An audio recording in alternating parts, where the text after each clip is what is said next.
Na Vía Láctea encontraremos un bonito lugar. Asombroso. A ciencia non coñece límites.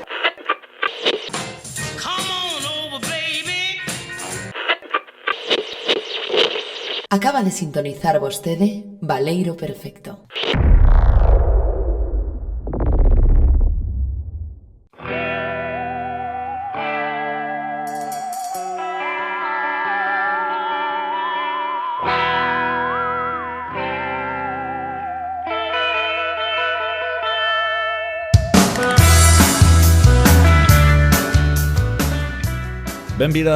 Benvidos ao Baleiro Perfecto, esta nave intergaláctica, ao mesmo tempo que nave viaxeira do tempo, ao mesmo tempo que nave radiofónica.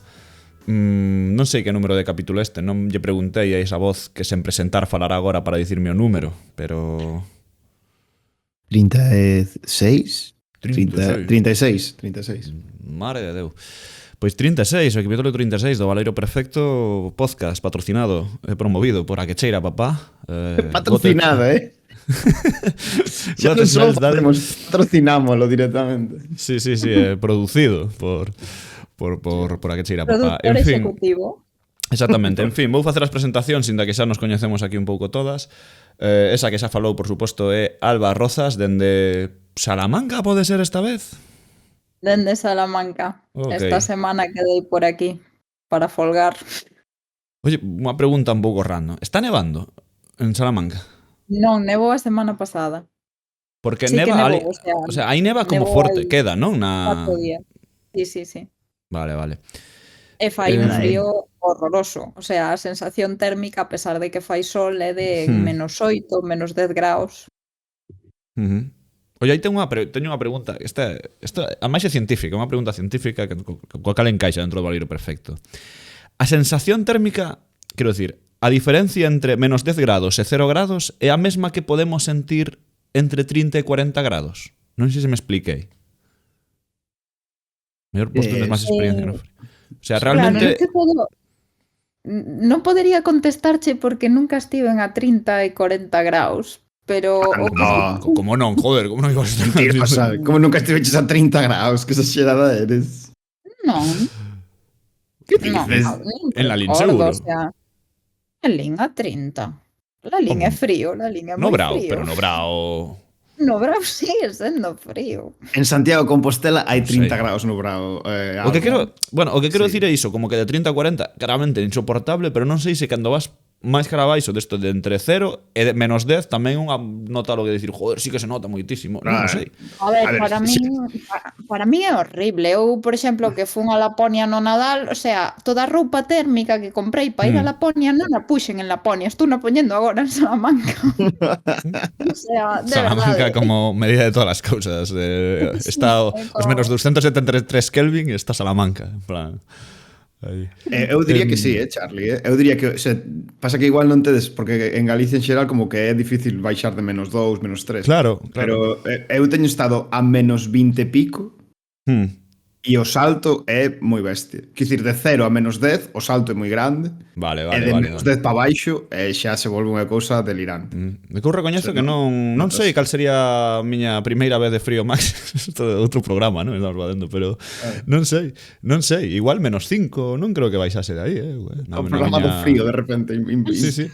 Non vai do frío, ainda que... Improvisamos o programa inteiro. Alba Rozas por un lado, perdón, e Guillermo Rodicio por outro, dende Coruña ou Santiago pode ser Santiago. Sí. Estamos entre semana.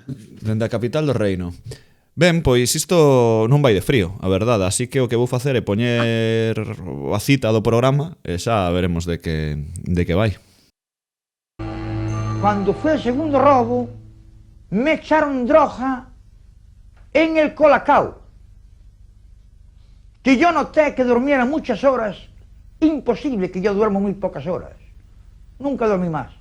Pois sí, xente, isto vai de drogas na fantasía e na ciencia ficción, inda que é probable, como facemos sempre, que acabamos falando un pouco da cultura en xeral, un pouco das obras que nos gustan, sexan audiovisuais, literarias ou reais, non? Como digo, reais no sentido de que nos pasaron a nós as cousas. Obras reais.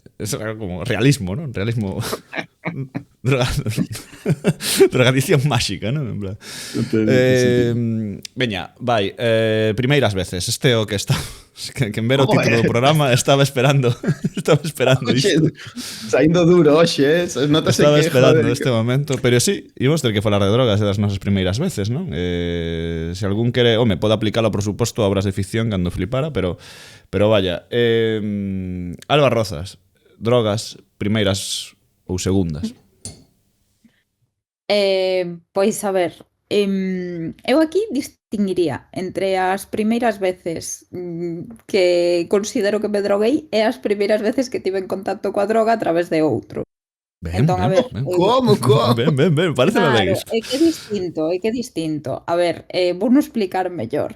Ujú. Eu, por exemplo, o primeiro contacto que teño de saber da existencia das drogas, de saber como son, velas, ver xente drogándose, iso pasoume de pequena porque en Lalín nos anos 80-90 movíase moita droga. Por exemplo, estou falando de veciños, amigos, non vou dar nomes, pero que acabaron mal, e que acabaron no cárcere, e que acabaron en Proxecto Home, e que, bueno, eso, vías como a cocaína, a heroína, que eran sobre todo as que máis, bueno, eu as que máis puiden ver que se movían, destrozaron todo. E vías como pasaron os anos e como lle pasaron os anos a esa xente que de pequenos eran os teus amigos e ves que despois ao mellor hai que chamar hai que chamar para que os veñan buscar porque senón fan algunha barbaridade. Entón eu iso vivino e sempre me mantiven lonxe do consumo. Cando considero eu que eso as miñas primeiras veces coas drogas, cando teño que empezar a tomar ansiolíticos. Porque eso sí que me pasou. Que me pasou hai 2 anos, hai 3. Bueno, e nunca tomaches alcohol antes de 2 anos, algo? Alcohol sí, pero non ata o punto, o sea, eu non considero que tomar un cubata, eu normalmente non bebo. Sí que provei o alcohol, pero eu nunca cheguei a estar borracha, por exemplo. Entón eu normalmente cando saía ademais sempre era que tiña que conducir. Entón non considero que eso sexa drogarse. Tamén fumei pitillos, tamén cheguei a fumar algún porro, pero quero decir, non ata o punto de colocarme. Non sei se me explico. Sí, Eu creo que unha calada un peta coloca. Eu sí que cheguei a tomar ansiolíticos ata o punto de e agora vou botar todo o puto día dormindo. Eso, Está intoxicada. ou todo o puto día ríndome. Porque recordo que cando me fora a operar do da vista, que eso sí que me superou por completo, bueno, tomei ansiolíticos e tal, e recordo estar ali e que todo me parecía graciosísimo. O sea, pero desde o primeiro momento en que se estaba desesperando a persoa que ia antes que a min, porque levaba 20 minutos esperando, e ademais rin malí e dixen ya el, wow, que che queda, sabes? Desde cando me botaron a... Ai, como se chama? Ai, a anestesia, que che botan unhas gotas de anestesia local e eu tiña moito medo de deixar de ver e empecé a ver todo negro e violeta. Buah, ahora teño ollos con rayos láser. Mira, de verdade, é que lo foi un cristo,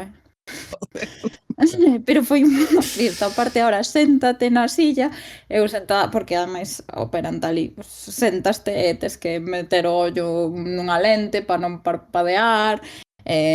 Velo láser, vexo. E agora para onde tes que mirar? A onde me digas que teño que mirar, eu miro. Porque además é isto de se moves mal o ollo, se che dou na retina quedas cega, e eu, moi ben, non te preocupes, vou mover ben o ollo. O sea, era unha cousa como super tola. Eu estaba ali como se fora... O programa máis diverso da historia, tío. É o programa de drogas e empezamos falando do frío e de repente temos unha disertación de 3 minutos sobre operacións de ollo. Ben, isto, ao final, estas son cosas que só poden pasar cando está o trío en Rura, non? Bueno, claro, esa é claro. Completamente. Pois esa eu considero que é a primeira vez que dixen pero sabes, deste momento que nunha vez que se che baixa dis estaba colocadísima. Efectivamente. Iso é interesante, o que comentas, de ser consciente de que un realmente está baixo os efectos de alguna sustancia. Guillermo Rodicio. Aí foi. Compañeiro. Pois eu, sabes que normalmente aquí gústame desmarcarme e contar como unha historia persoal, pero como a historia persoal xa contou Alba hoxe, en vez de falar de obras de ficción, depois vou facer ao revés. Eu vou contar a primeira vez que eu sentín que me drogaba vendo unha obra de ficción e é vendo Dumbo. Non sei se recordades ese momento en Dumbo en que Dumbo se emborracha e empeza a ver elefantes rosas. Que, Pero, Sí, tal, o sea, o sea, o Dumbo de debuxos animados, entendo. que hai máis O Dumbos. de Disney. Claro. bueno, está de Hai de animación Dumbo. real agora. Claro. Bueno, vou fingir que non escoitei nada do que acabades de dicir. Sí, Vale. no, Dumbo, a única Dumbo que hai. Sí, efectivamente. Efectivamente. Ese momento en que Dumbo se emborracha e empeza a ver elefantes rosas tendo como unha especie de coreografía Sí, moi tolo. Moi totalmente é un momento disléxico. increíble.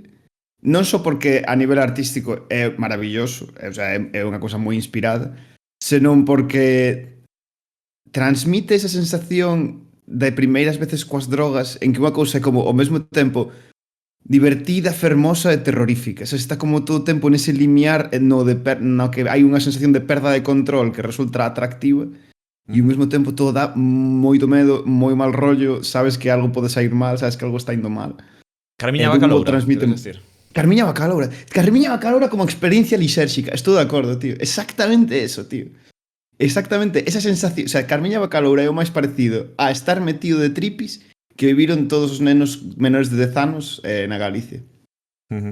Estou de acordo. Esa tipo de experiencia só se consigue a través de obras de ficción que a fomentan de maneiras indirectas. E eu creo que ese momento de Dumbo sería a primeira vez. E senón ir ao dentista, claro, que te durman a boca tamén. Bueno, eu vou falar do tema que nos... ¿no? Como directamente a primeira obra que vin onde fun consciente de que había algo que eu non entendía que era as de drogas foi por partida dobre con Tintín. Tintín? Sí, porque Tintín ten unha obra, bueno, ten un libro que se chama O Loto Azul. E fuman opio, hai un o sea, quero dicir, o Loto Azul na realidade, o sea, no contexto da obra é un fumadero de opio. Entón eu lembro lelo e preguntarei non sei que me dixo meu pai exactamente, non? Pero creo como comparou cos da rúa, non? Naquela época, nos anos 90, tal, evidentemente, pues había en Monte Ollonqui, en Pontevedra, tal, como nos todas as cidades, non? Que coñecemos. E díxome, estos toman como toman estes que están fora, sabes? Os yonquis estes da ferrería e tal. E dixen, vale, entendín que era malo o que facían, que se drogaban e tal. Pois hai un par de viñetas así de tíos así coa pipa, así longa, non? Así como fumando, están medio sobaos nas camas. Entón, pois eu, dende logo, teria que irme aí a tal. Dicía partida dobre porque logo está o Capitán Haddock. Quero dicir que é claramente un borracho, un alcohólico, non? E ás veces eu non entendía, claro, o comportamento de cando se volvía tolo, claro, que estaba borracho, non? Entón aí fallábame ese punto que acabei comprendendo. Entón, Tintín nese sentido pues foi esa posible entrada. Logo, primeira vez que me droguei eu, tería que irme a rollos operacións de neno que me anestesiaron e todas estas cousas, porque non o conto, non vale, non? Directamente, un hernia inguinal. Non vale, un hernia inguinal con 3 meses e logo con 6 anos, non me lembro de nada. Conste que teña un colocó... Miña nai díxome que cando tiña 6 anos, claro, evidentemente, que estaba loco coa porta. En plan, a porta estaba pechada, pero eu estaba ultra obsesionado coa porta. En plan, desas 2 horas que estás despertando, a porta, por favor, a porta, pechade a porta, por favor. Porque eles creen que eu tiña medo a que me viñeran volver a buscar po quirófano. Entón, como que quedoume aí a asociación, non? Bueno. Primos a base real de todo este programa, que é o que vale, contarnos as experiencias. O primeiro cubata que me mandei foi... Arroba policía. Primeiro facemos o disclaimer. Disclaimer, este programa, todo que se conta aquí, sabedes que é ficción, nada é real do que se vaya a contar aquí, nunca sucedeu, como xa sabedes que é verdade. As actividades delictivas. E a xente que sigue o programa sabe que é real, que aquí nos movemos nunha liña inseparable entre ficción e tal. Foi con... Eu creo que xa tiña 16, non podo xuralo, mais foi un cubata que me deu Juan Surfi, de Campañó, un colega da clase, que me deu un sorbo de negrita con piña. Negrita con trina de piña. E aí acabou o que ven sendo toda a miña... Pode ser. Isto xa falamos, isto xa contamos noutro programa. Este é un déjà vu, non? Sí, xa contamos os primeiros cubatas noutro programa. Entón é real. Entón é real, non hai nada. O que pode ser ficción, sí que me acordo a primeira vez que sí que fumei dun porro, Que isto sería, pois non sei, isto xa era máis maior. Eu creo que aquí si tiña 16 anos moito, ou 17 inclusive. Porque un bachillerato xa. Bueno, e aí sí que me pasaba o que falaba antes, Alba, de ser consciente que estás colocado. Eu, claro, fumara así, de uns calos, tal, e preguntaba, rollo, pero isto cando sube? Porque eu sabía, coñecía os efectos do alcohol, non? Xa. O sea, tiña ese baremo de, vale, estou borracho. Pero de fumado, non. Entón me preguntaba, eu con un fumadón tremendo, evidentemente, pero isto cando sube? E te rompías, non? En plan, e escachabas coa risa e tal. Entón podo dicir que recoñezo que esa primeira experiencia foi pues, bastante divertida, porque estaba aí con dous amigos, unha colega e tal, e foi divertida nese punto de ti preguntando, non? En plan, repetidas veces de, pero isto cando sube? Isto está, e ti con un colocón increíble, claro, de tal. Pero bueno, non o recomendo, non recomendamos excesivamente que a xente se drogue. Foi a hostia, foi divertidísimo. Non vos droguedes, xente. Claro, e isto logo o mellor falamos disto ao longo do programa e temos algunha cuestión. Tamén digo que a miña experiencia coas drogas, as miñas, persoais, sempre foron bastante divertidas. E de recoñecelo. Hostia, non sei. No sentido estrito persoal, de decir, de probar algo que me conste que tamén podo dicilo, o sea, eu nunca probei nada que fora pola nariz, nin excesivo, o sea, nin de broma. Pero de porros e tal, podo dicir que realmente as miñas experiencias casi sempre foron boas, casi sempre, conste, houve algunha tamén un pouco mala. Por iso digo, aquí cada quen, o tema das drogas, e verémoslo, creo, ao longo do programa, é super persoal. E as perspectivas sobre opinar sobre se son necesarias, malas, boas, influencia e tal, creo que é bastante tamén subxectiva, non? Que me parece difícil ser obxectivo, en xeral, neste tema. Pero é unha percepción miña tamén. Bueno, que teña algo máis que engadir aquí as nosas primeiras ou... Non sei. Que, claro, diría que a miñas experiencias coas drogas foron positivas tamén, pero claro, tive un tal resacote o sábado pasado que Claro, que logo van variando cosas. Igual van variando cosas, claro. Imposible hacer esa afirmación, imposible. De verdad, tes toda a razón. É verdade. Bueno, veña, poñemos aquí as trompetas básicas e imos definir a movida.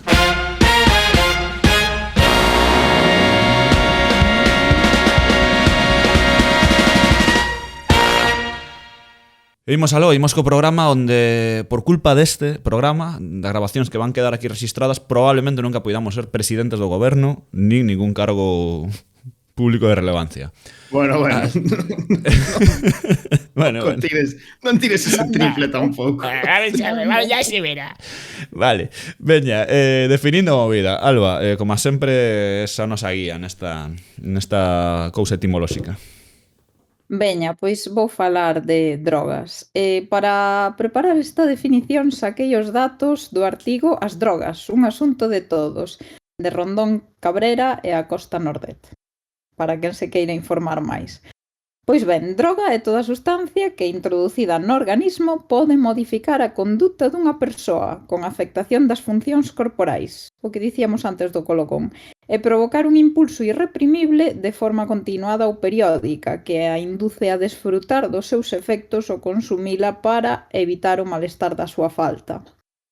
Aquí entra en xogo, e creo que hai que falar disto, a adicción ou toxicomanía, que é todo o estado de intoxicación periódica ou crónica producido polo consumo repetido dunha droga.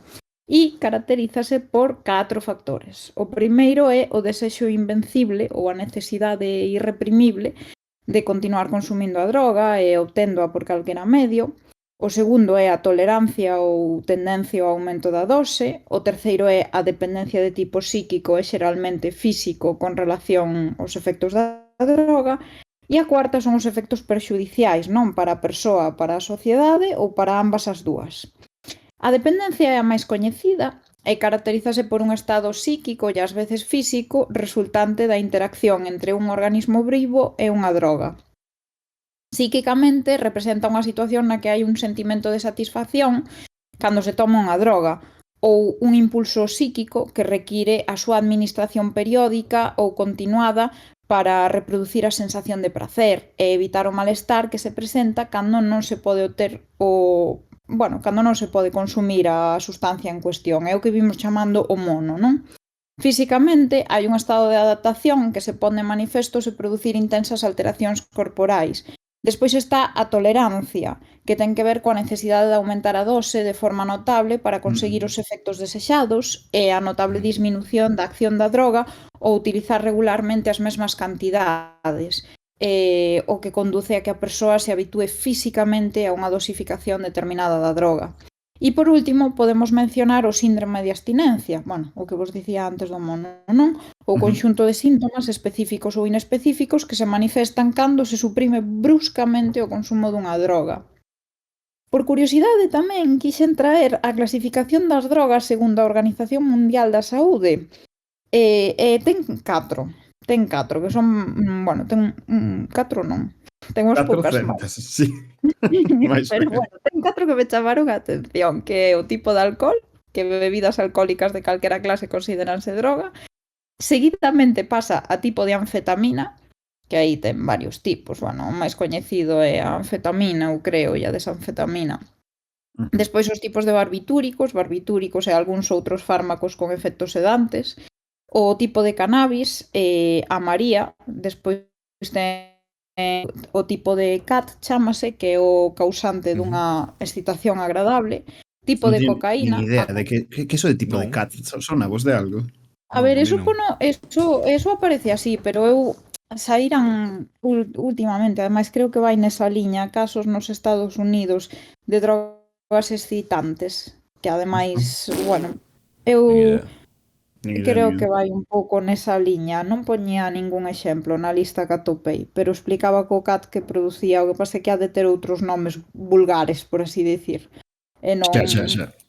técnicos, non? Porque, bueno, da cocaína sí, a coca e as follas de coca, e despois tiña os alucinóxenos, o LSD, o DMT, a mescalina, bueno, hai varios. Despois ten os tipos de opiáceo, que son, bueno, o opio, a morfina, a heroína, a codeína, os produtos sintéticos como a peditina e tipos de solventes volátiles, que aquí estarían o cloroformo, a acetona, o óxido nitroso, o éter, a gasofa. E Tolina. aquí, Ostras. sí, a acetona tamén, que eu flipei. Bueno, claro, sí, claro. Como peña que se mete pegamento, cosas así, claro. Sí, claro. Sí. E aquí Hostia. entraría en xogo tamén a vía usada para acceder ás sustancias, non? Que pode ser a oral, fumando ou inhalando, esnifando ou mediante inxección subcutánea, intramuscular ou intravenosa. Sí, Ben, estaba pensando, xusto Charlie, dixeches ao principio o punto este de vai Alba a dicirnos en plan, a parte etimolóxica, porque sí que é certo que moitas veces fala como do orixe das palabras. sí, é certo que sí. Ai, pois sí. Esta vez non o fixen. Entroume curiosidade, mireino agora e a verdade é que non está moi claro, está como moi discutida. Ajá. E hai como moitas teorías, ninguna me parece moi non sei, moi boa en xeral, pero sí que me gusta como a máis seguida é que ven do neerlandés e significa algo así como toneles secos. Falas como a cousa que se quedaba na parte de abaixo seca dos toneles en largas viaxes de mercancías. Gústame moito esa idea, a verdade. Os pousos, como os Claro, pousos claro. do café. Claro, joder, e do pouso fai o augardente e tal, sabes? En plan, unha idea así. Bueno, vou aquí comentar antes de ti, non? Sí. Fernando, a definición. Que creo que sempre digo, non? Estas cousas, pero todos sabemos o que son as drogas. Neste caso, eu creo que non, pero quero decir... Clásico. Joder, que o tema das drogas sí que me parece que é algo que sí que se fala moito na sociedade. E probablemente sexa sempre un debate un pouco blanco ou negro ou pouco original, non? Pero quero dicir que sí que coñecemos moitísimo das drogas, quero dicir, falamos moitísimo na sociedade, non? Dende a política mesmo, dende os concellos, dende os gobernos centrais, todo isto, as películas tratan o tema. Quero dicir, sí que me parece un tema que realmente me sorprende a pouca dinámica que hai sobre el de debates, de originalidade ou de formas de tratamento cando levamos décadas coas mesmas problemáticas ou con estas historias que logo veremos en a ficción ás veces tamén son pouco orixinais e tal, pero creo que esta vez sí que como que dende pequeno nos queren deixar claro o que son as drogas en xeral, a sociedade, non? De isto é unha droga. En plan, falo inda que logo as perspectivas de alcohol e tal, todos sabemos que o alcohol é unha droga, inda que algún non queira aceptalo ou algún lle moleste, pero é certo, non? E sabemos que son esas sustancias que se te metes no corpo pois poden pasar cousas. Xa non digo boas, malas ou tal, pero sí, está claro que alteran a túa conciencia. E por iso me sorprende, non? De que a cantidad de tempo, de recursos tal, que lle dedicamos ás drogas, isto tamén pode ser un obxecto de estudo, non? Da importancia que temos, evidentemente, nas nosas vidas persoais, laborais, iba a decir, persoais e individuais, e logo o como se ve iso reflexado en moitísimas obras, non? Da ficción, vaya. De ti creo que querías tirar por outro tamén de roteiro. No, pareceme interesante iso, pasa que, claro, ás veces tamén sacamos un pouco as cosas de quicio, porque, por exemplo, eu creo que se fai moita... O sea, parece totalmente lóxico, se o pensas, ensinarlles aos nenos dende pequenos que son as drogas e tal, igual que lles ensinas seguridade vial, sabes? No sentido de que, joder, é unha cousa que está no mundo e que se usas mal te matas, sabes? Sí. Pois hai que ensinalo porque senón, sabes, necesitamos que teñades unhas nocións básicas sobre isto porque se empregado mal é perigoso, sabes? É como esta cousa é inflamable e esta cousa se a metes podes diñala, sabes? Pois e ademais, evidentemente parece importante. Como que creo que engado un punto máis a esa reflexión de que ademais é fácil atopala. Quero dicir, como as normas de tráfico, que falas de educación vial, é que é fácil que vayas a estar nunha carretera. Pois o das drogas é certo que sí, que tamén pasa de que vas velas na túa vida. En plan, é moi difícil que non acabes topando con elas. Ou por non dicir imposible, non? Incluso, creo, o sea... É imposible. Ninguna é imposible, tío. Imposible. Está tomando café todos os días. Sí. Efectivamente. Que máis dicías, perdón?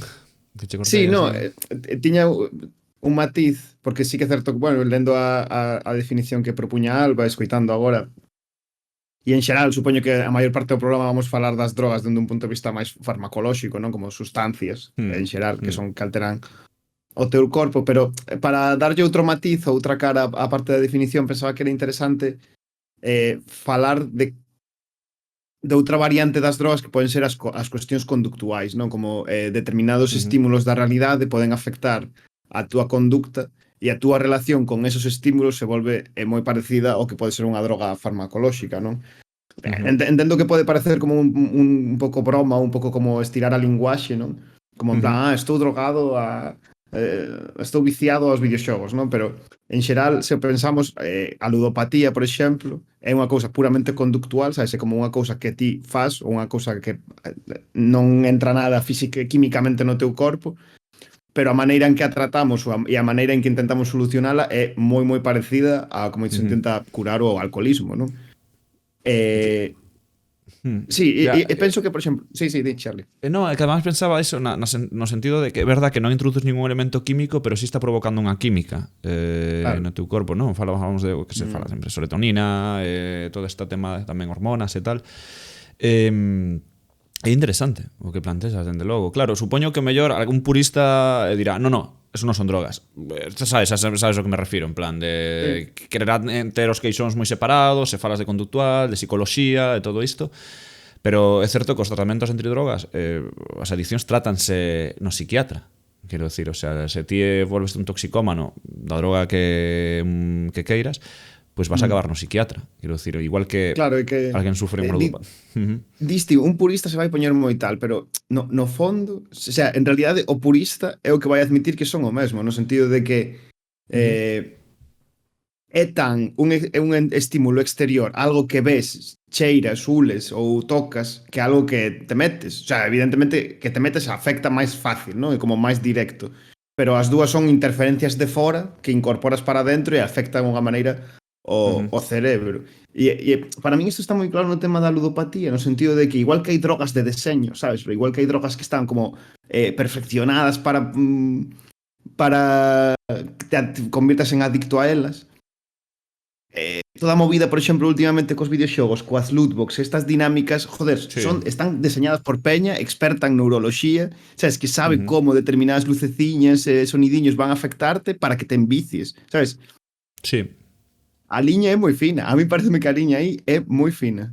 Moi parecida. Sí, no, eu creo que todos estivemos enganchados algunha vez a algo, non? E recoñezo que eu estive enganchado a algún videoxogo onde a satisfacción que me provocaba non está moi lonxe da satisfacción que me deron a mellor algunha droga, quero decir, no sentido estricto de bien, tengo, sabes, estou ben xa, non sei se me explico, non digo tiveches algún problema de tal, non, pero penso eu de rapaz, o mellor, de cando saía tal, o meu objetivo era ese, chegar ese momento de fin de semana, poder pillar así certo puntillo, era parte da miña semana, do meu día a día, con algúns xogos realmente chegou a pensar algo parecido conductualmente, vale?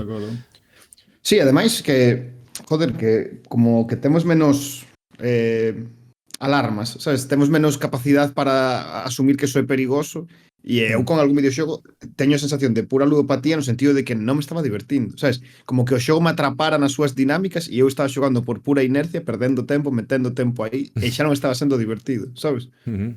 Sí, totalmente. Ademais, é que eu creo que a diversión dos videoxogos dende un tempo a esta parte, por suposto, por exemplo, nos eSports, non? Hai unha parte competitiva de onde o gusto está a engañar, non? O sea, chegas a cabrearte moitísimo perdendo, non? Quero dicir, o sea, hai un punto moi tolo niso de diversión, o sea, o videoxogo volvemos algún día a falar destes videoxogos, non? E da definición propia que lle senta moi mal, sempre dicen de vídeo lúdico, videoxogo ten que ser divertido, cando hai xa moito tempo que eu creo que algúns xogos para nada provocan diversión, senón que provocan outras sensacións bastante diferentes a que League of Legends, te estoy mirando a ti. Sí, é que estou pensando é que na miña cabeza estou pensando en Dota, que é o League of Legends de Steam, non? Pero é certo, o sea, de verdade, eu recoñezo que cheguei a, o sea, cheguei a ter algún problema con este xogo no sentido de non o estou pasando ben, joder. En plan, o que estuve cabreándome con xente que non coñezo, pasando mal realmente. Joder, é curioso iso, non? En plan, que poida pasar, pero pasa. Sí.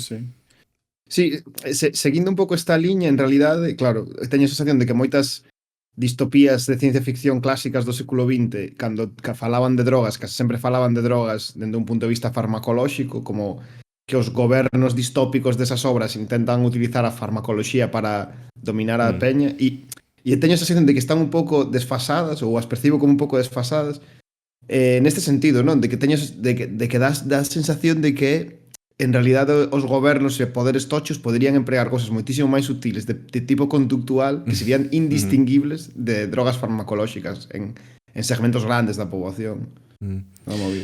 Pola contra, esa idea está moi extendida, o tema das drogas como control social, non? Eu non sei que hai documentais, sei que hai moito, non? Pero o tema do que pasou en España coa heroína, non? Se o goberno introduciuse todo isto, eu non sei, de verdade que non o sei se isto foi así, se hai un chisme de verdade detrás, se só queda como esa exageración da lenda urbana que tal, eu recoñezo que non o sei, pero sí que está esa idea, non? De que hai gobernos que chegaron a intentar aplicar isto Sí. O do País Vasco, a ver, sí, o sea, teorías da conspiración, hai algúns indicios un pouco perturbadores, o de que sí, total, non? O sea, eso, polo menos o que ele era do final, así un pouco informándose, que era real, bastante serio. Cousa seria, sí. Pero sí que vimos varios exemplos na tal. Cal estabas pensando, ti, cando dixeches de control farmacolóxico na sociedade? Non sei, así que había un futuro. podía pensar en un mundo feliz ou... Un mundo feliz, non me saía o nome, Un mundo feliz, era que estaba eu tamén pensando. Tamén había unha película que ahora son, joder, nunca me acordo destas cousas, que tomaban drogas que inhibía as emocións e a felicidade. Diste un mundo... Logo busco. De Christian Bale, sí, é que é unha peli de acción de Christian Bale, onde esta parece, ahora che digo, que é fácil atopala e tal. Sí. Pero, bueno, se credes... Confundemos no pouco. Exactamente, sí. Exactamente. Imos... Deixate ases na manga, Charlie, deixate ases. Gárdome un 3 aquí, para que te teñas o as. Veña, soan aquí as trompetinas. No. Espera. Bueno, como ten el algo que dicir, xa popó. Oye, disculpen, é verdad, non eran trompetas. Además, quedou grabado por vos detrás falando por encima da música. Paréceme ben. O sea, necesitamos que isto sexa o máis lisérxico posible. No, tiña por aí algo, Alba, apuntada de complicacións. Moitas veces o que aparece nas obras non é só o sea, moitas veces o que vemos nas obras de fantasía e ciencia ficción en canto a drogas non é só o uso da droga en sí ou a consumición, senón as complicacións orgánicas da drogodependencia. Entón quería falar un pouco delas, non? Porque poden ser varias, como son as psiquiátricas, o trastorno de personalidade, os flashbacks, as recorrencias, os trastornos de ansiedade, os trastornos depresivos ou psicóticos, as crises de pánico, o delirio, e que moitas veces nas obras o que aparece é o resultado, aínda que se mostre tamén a consumición. Tamén habería complicacións cardiovasculares, neurolóxicas, respiratorias, digestivas, bueno. Ai, Alba, perdón, que estamos Chicas. hablando un pouco. E despois tamén quería engadir que na versión a ver, non sei, estou, Sí, volveu. Estou- Parece que se cortou un pouco aí. estou. Vale. Por último, que quería decir é que na versión light ou suite das drogas podemos incluir as apócemas ou bebidas elaboradas con diversas ervas ou sustancias que teñen poderes máxicos. Totalmente. Non sei se os filtros de amor entrarían aí, estou no pensando agora. Ostras, claro que os filtros de amor son drogas. Absolutamente. Home, literalmente non cal é o rollo este dos afrodisíacos e das Sí. como se chaman as movidas estas que son como de non me sabe, que son como o cheiro das hormonas que te atrae sobre outra persoa. Non me acordo a Feromona, palabra. o sea, Esas pero- feromonas, sí. Sí. Gústame, estaba pensando cando falabas dos efectos das drogas, recordades unha peli que se fixo moi famosa e é moi mala, pero Requiem Ajá. for a Dream, Requiem por un soño. Sí, a mí non me gusta Tiña nada. unha banda sonora moi chula, A banda sonora estaba moi Sí, guapa. a mí, non me, a mí recoñezo guapa. que é a A típica banda peli adolescente, non? Que poñen así no instituto tamén, cousas desas, non? Sí, pero ademais era claramente un anuncio antidrogas de hora e media de duración, sabes? Porque era só en plan, non había ningún matiz, só era xente que empezaba drogándose un pouco e estaba un pouco mal e acababa drogándose moito e estando moi mal, sabes? Non había ningún outro arco de personaxe. Pero no fondo ese... Sí. Sí, no, fala, perdón. Estaba pensando que no fondo esa dinámica de que comentaba Alba de mostrar os efectos e non só a parte boa ou a parte lúdica ou divertida de drogarse é unha cousa tamén moi clásica destas tipo de ervas e sustancias e apócemas que é moi propia dos contos infantís, porque moitas veces falábase de aí está apócema ou aí está maneira de obter este poder a través de unha droga, non? Pero sempre van asociadas cun contrapoder negativo, non? Hai unha consecuencia inesperada. E penso que en realidade, dun punto de vista narratolóxico, todas as drogas teñen este punto como fáustico, sabes? Como que coa droga faz unha especie de pacto de vouche ofrecer unha cousa boa, pero vai haber unha cousa mala, e a cousa mala en realidade é moito peor que a boa, pero ti vas a acabar cegado coa promesa que che fago, non? Sabes? Como un rollo de pacto co diaño, coas drogas. Que non sei ata que punto se parece a realidade, non sei ata que punto é como unha moralina que tiñan os contos clásicos para evitar tamén que os nenos se drogasen, non? Porque... Pode ser, non? Ademais, normalmente é verdad que as drogas... Bueno, eu creo que case calquera sustancia ten un abuso evidentemente negativo, e logo en pequenas doses o mellor podes sobrelevala, pero que estou pensando mesmo no azúcar, podríamos consultar o azúcar a día de hoxe, a adicción que provoca é unha droga, non? Pero...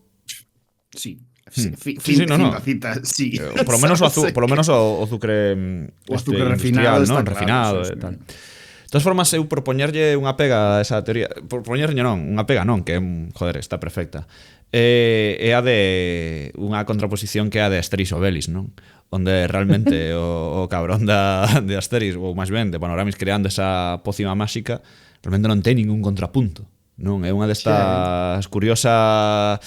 O que ti planteabas é certo que se repite brutalmente en moitísimas horas, non? Esa especie de pacto co demo, pero é certo que Asterix e Obelix nunca hai un contrapunto negativo a ver moito da pócema, polo menos os libros que o ligan, mellor hai algún novo que si falan de que non se pode abusar, bla bla bla, pero o único que sabemos é que Obelix é que é unha marmita e quedou sempre cos poderes, cousa que che venden como algo ás veces un pouco malo e diste... Que mal, sí, como non están metendo nenos en marmitas, sabes? Claro, pero vaya, que é verdade que non parece haber un contrapunto, non? Na pócema máxica de Asterix e Obelix é certo que unha obra máis. Bueno, tamén eu non sei se vos dades conta, pero tamén eu estiven pensando no das setas do Super Mario. Tampouco ten contrapunto negativo.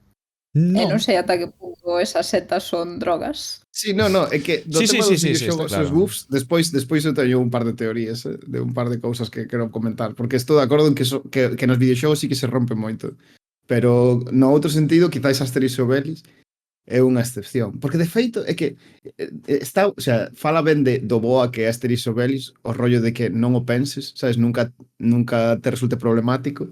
Porque normalmente cando unha droga está moi cheta, casi sempre te saca da narración. E penso, recordad esa droga esta, bueno, a pócema esta de Harry Potter que daba boa sorte. Es que... Sí, el Feliz, ¿cómo se chamaba? Félix Felicis, chamase. Sí, era absolutamente overpower, o P máis que non tiña sentido. É que nunca... ¿Perdón? Non me acordo. Sí, Feliz. Nos libros.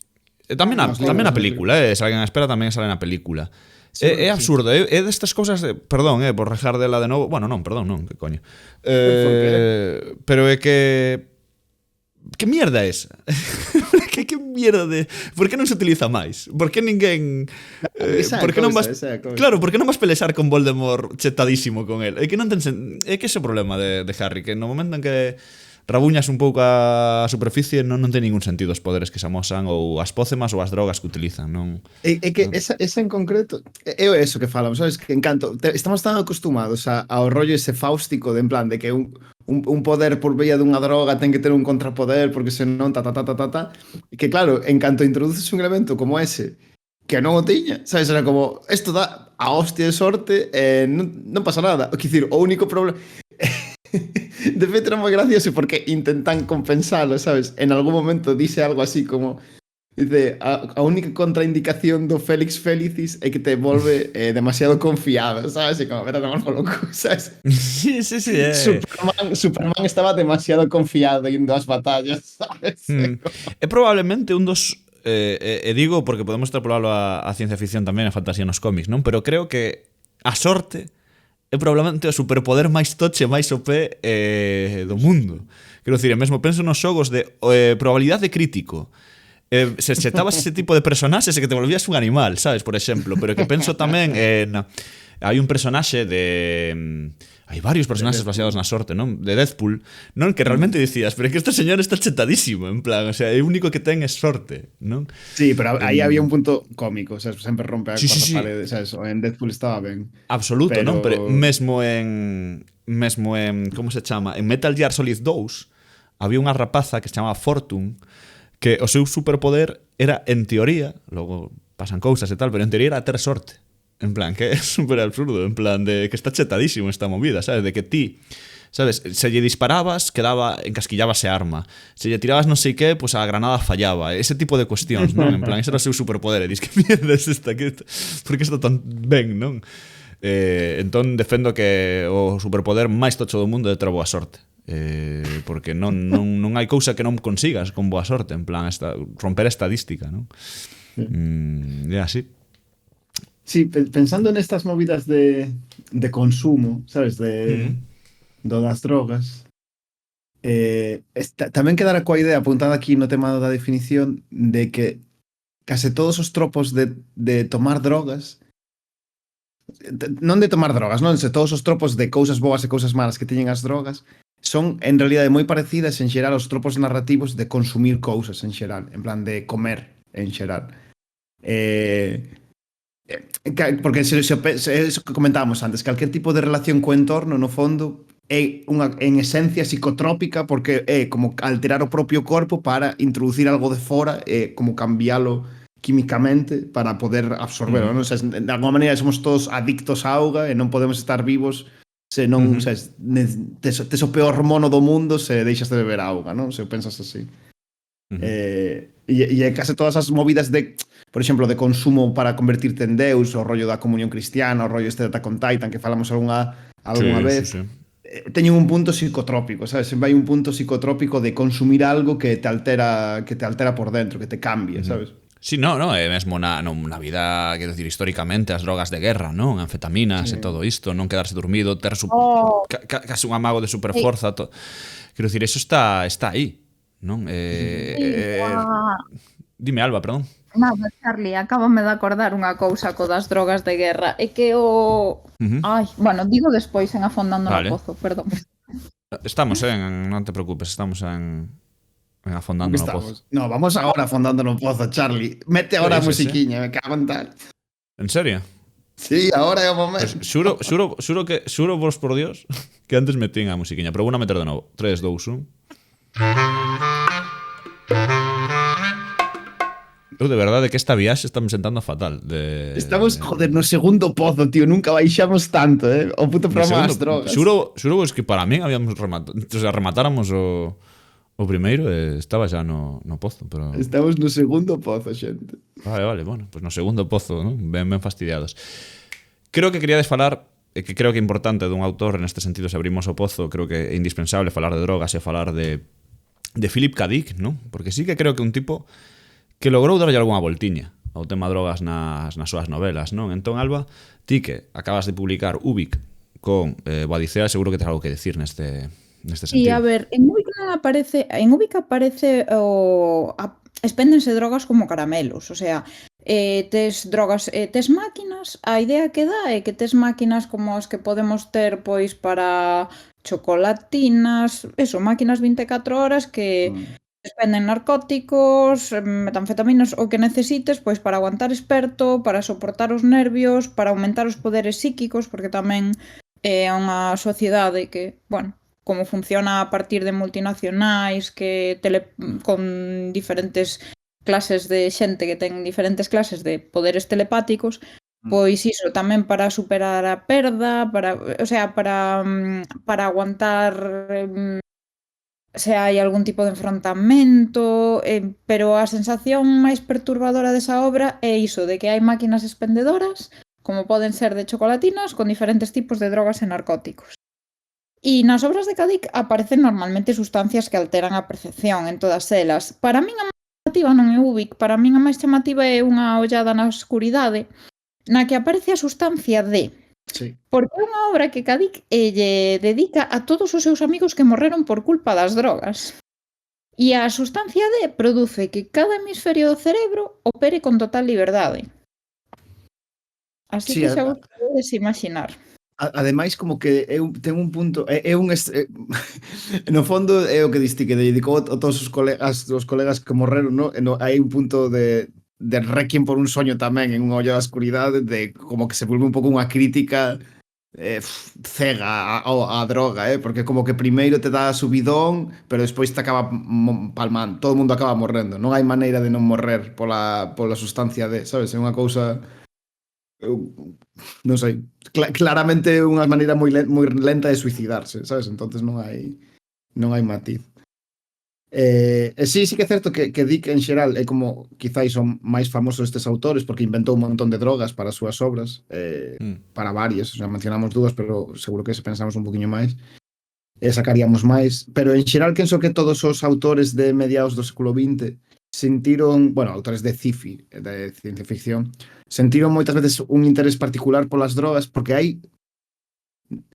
nese momento de desenvolvemento médico do século XX hai algo máxico nas drogas, sabes? Consigues meter nunha pastilla, nunha pílula, un comprimido que pasas por auga e pum, de repente convirtese nun buff que funciona cada vez que o intentas tomar, funciona, sabes? E as consecuencias políticas e filosóficas de ter esa capacidade, sabes, tecnolóxica, son moi seductoras para escribir en xeral ciencia ficción.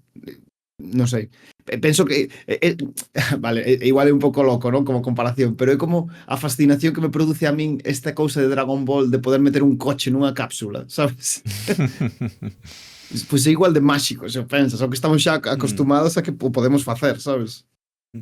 E ademais desde o século XIX tamén... En Dragon Ball, agora que mencionas, en Dragon Ball había o das pílulas estas de recuperación. Non sei se vos acordades. Sí, é verdade. Sí, as fabas estas máxicas. E tomabalas e volvías a estar, bueno, como a tope. É como tomar un plátano cando tes calambres, tío. Ou as espinacas de Popeye, non vos acordades? Tamén, por suposto. claramente Popeye estaba drogadicto tamén, pero bueno. Ah, as espinacas, sí. En Completamente. plan, Home. e igual tiña un ictus tamén, porque a cara de Popeye tampouco moi normal non era, non? Pero bueno, isto non... Mellor non falamos. Non, falaba tamén e pensaba, non, que o que dicías ti da medicina e todo isto, unido tamén que estaban desde o século XIX aproximadamente, non? E falo xa desta época onde estaban as absentas, fumadores de opio, non? No mundo victoriano, por exemplo, non? O que representaba, por exemplo, Jack el Destripador e todas estas historias. Hai unha presencia de drogas bastante alta, en xeral, sobre todo, por un lado da absenta, non? Que a absenta, bueno, é un alcohol, un licor, pero que provocaba ese de preto do delirium tremens e tal, alucinacións, non? É moi potente. E logo o tema do opio, non? De moita xente que xa estaba ese plantel de fumar, quedar ali e flipar un pouco. En plan, flipar. E máis, en Frongel, sigo con Jack el Destripador, en Frongel é a obra de Desde o Inferno, non? De Alan Moore. Alan Moore. Sí. Pois o policía tiña certas visións, non? A través do opio e todo isto, non? Era como unha especie case de maxia, non queda moi desvelado que é o que se el ten poderes extrasensoriales, non? Pero móvese nesa liña, non? De que necesitaba estar medio drogado para acceder a esas posibilidades de ver cousas máis alá, non? Visións. Sí. Entón é interesante ver como se traduxo iso, non? Ao longo dos anos. Sí. Despois, aí hai un puntiño, retomamos esa idea despois, Vale.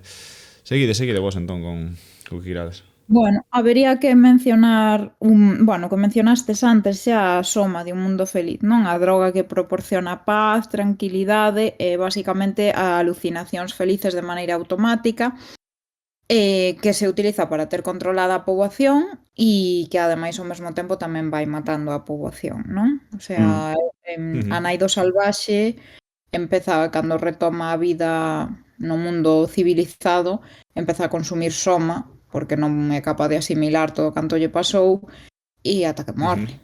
E xa lle din o protagonista, o salvaxe, que a nai vai morrer se sigue consumindo soma, pero que é o mellor que lle pode pasar. Sí. Non sei, recordas o xogo este de Soma?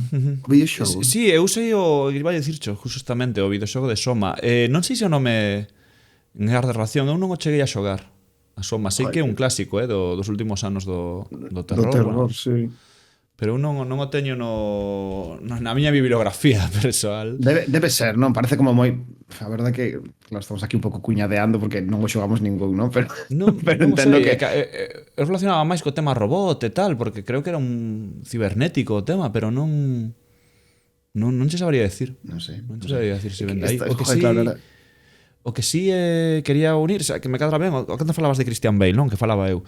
Un mundo feliz, non? É unha droga que dá felicidade, non? Tranquilidade, alucinacións e todo isto. Pois iba a falarvos de Equilibrium, chamas así a película do 2002 que protagonizou Christian Bale, tamén está por aí Sean Ben. E vou vos ler a sinopse porque creo que é interesante, así pura e dura. Libria é unha cidade-estado totalitaria establecida polos superviventes da Terceira Guerra Mundial. Nela están prohibidas todas as emocións e os obxetos que as estimulen, xa que, vese que as emocións son a causa de todos os males da humanidade. Os que incurren na violación desta lei son etiquetados como ofensores sensoriais e son executados. Deste mismo xeito, toda persoa... todo obxeto catalogado como material que estimula as emocións, un cadro, un libro, poesía, non? Tamén son incinerados. E a población suprime as emocións con 2 inyeccións diarias de Procium 2, un fármaco cuxo consumo é obrigatorio por lei. É interesante, é unha peli de acción, ante toda dúbida e tal, onde Christian Bale pois reparte como un becerro. Pero mólame... Sabes a que me recorda a premisa? Sabes a que me recorda a premisa? A Footloose. Hostia. ¿Sabes Footloose, a peli de Kevin Bacon? Non, a vin esta, como é? A peli deste pueblo onde proíben bailar, porque bailar é o... Hostia, non a vin, xuro por Dios que non vin iso, pero necesito velo agora mismo. Footloose, everybody got the shoes. Footloose. Joder, tío, vale, verdad, creo que sí que vale, fixeron vin vídeos, pero non vin a película. Ai, por favor, vale, é unha peli, a ver, non é unha peli moi boa, pero sí que é unha peli moi icónica, tío. Sí, ademais estou vendo a Kevin Bacon agora co look sí, joder. É unha peli moi icónica, tío. Pois esa idea de que prohibiron bailar para que a xente non sexa feliz e Kevin Bacon se revela bailando É o mesmo que de Christian Bale, sabes, prohibiron as emocións e a xente se droga para non sentir emocións. Pois como Footloose, Bueno, pero tío. aí importante era que estaba obrigada, quero decir, o sea, que se non podía ser estaba executado. obrigada. Vale, Claro, vale, a vale, xente estaba está obrigada a drogar, o sea, a tomar esta medicina cada día para así ter un ser máis, eles como dicilo, non é só un control de que evidentemente un control do goberno, non? Tamén digo que para evitar males, non? Como a excusa é que as emocións son o problema, entón temos que reprimilas, non? Esta maneira máis Claro, doada. joder, pero que teño un problema con esa definición porque estar aburrido, sabes, estar enfadado no chollo tamén é unha emoción, sabes? Porque eso non son emocións. No, aquí que sabes, eles representan este tipo de non sentimentos, non? Na película, lembro, como rollo todo Dios serio. Sabes, pero claro, estar serio é o que dis ti, tamén é un sentimento. Emoción, ¿no? tío. É unha emoción como calquera outra. Claro. Entón realmente estas cousas son imposibles, non? Pero eles o que hai é como un mundo onde todos con cara así de póker, sabes? Claro, no fondo de novo é como Footloose, porque cale a liña entre bailar e ir andando con un pouco de ritmillo pola ritmillo, rúa, non? sabes? Así, non? Bueno, un poquinho. É imposible non bailar, xente, imposible. É verdade o de bailar.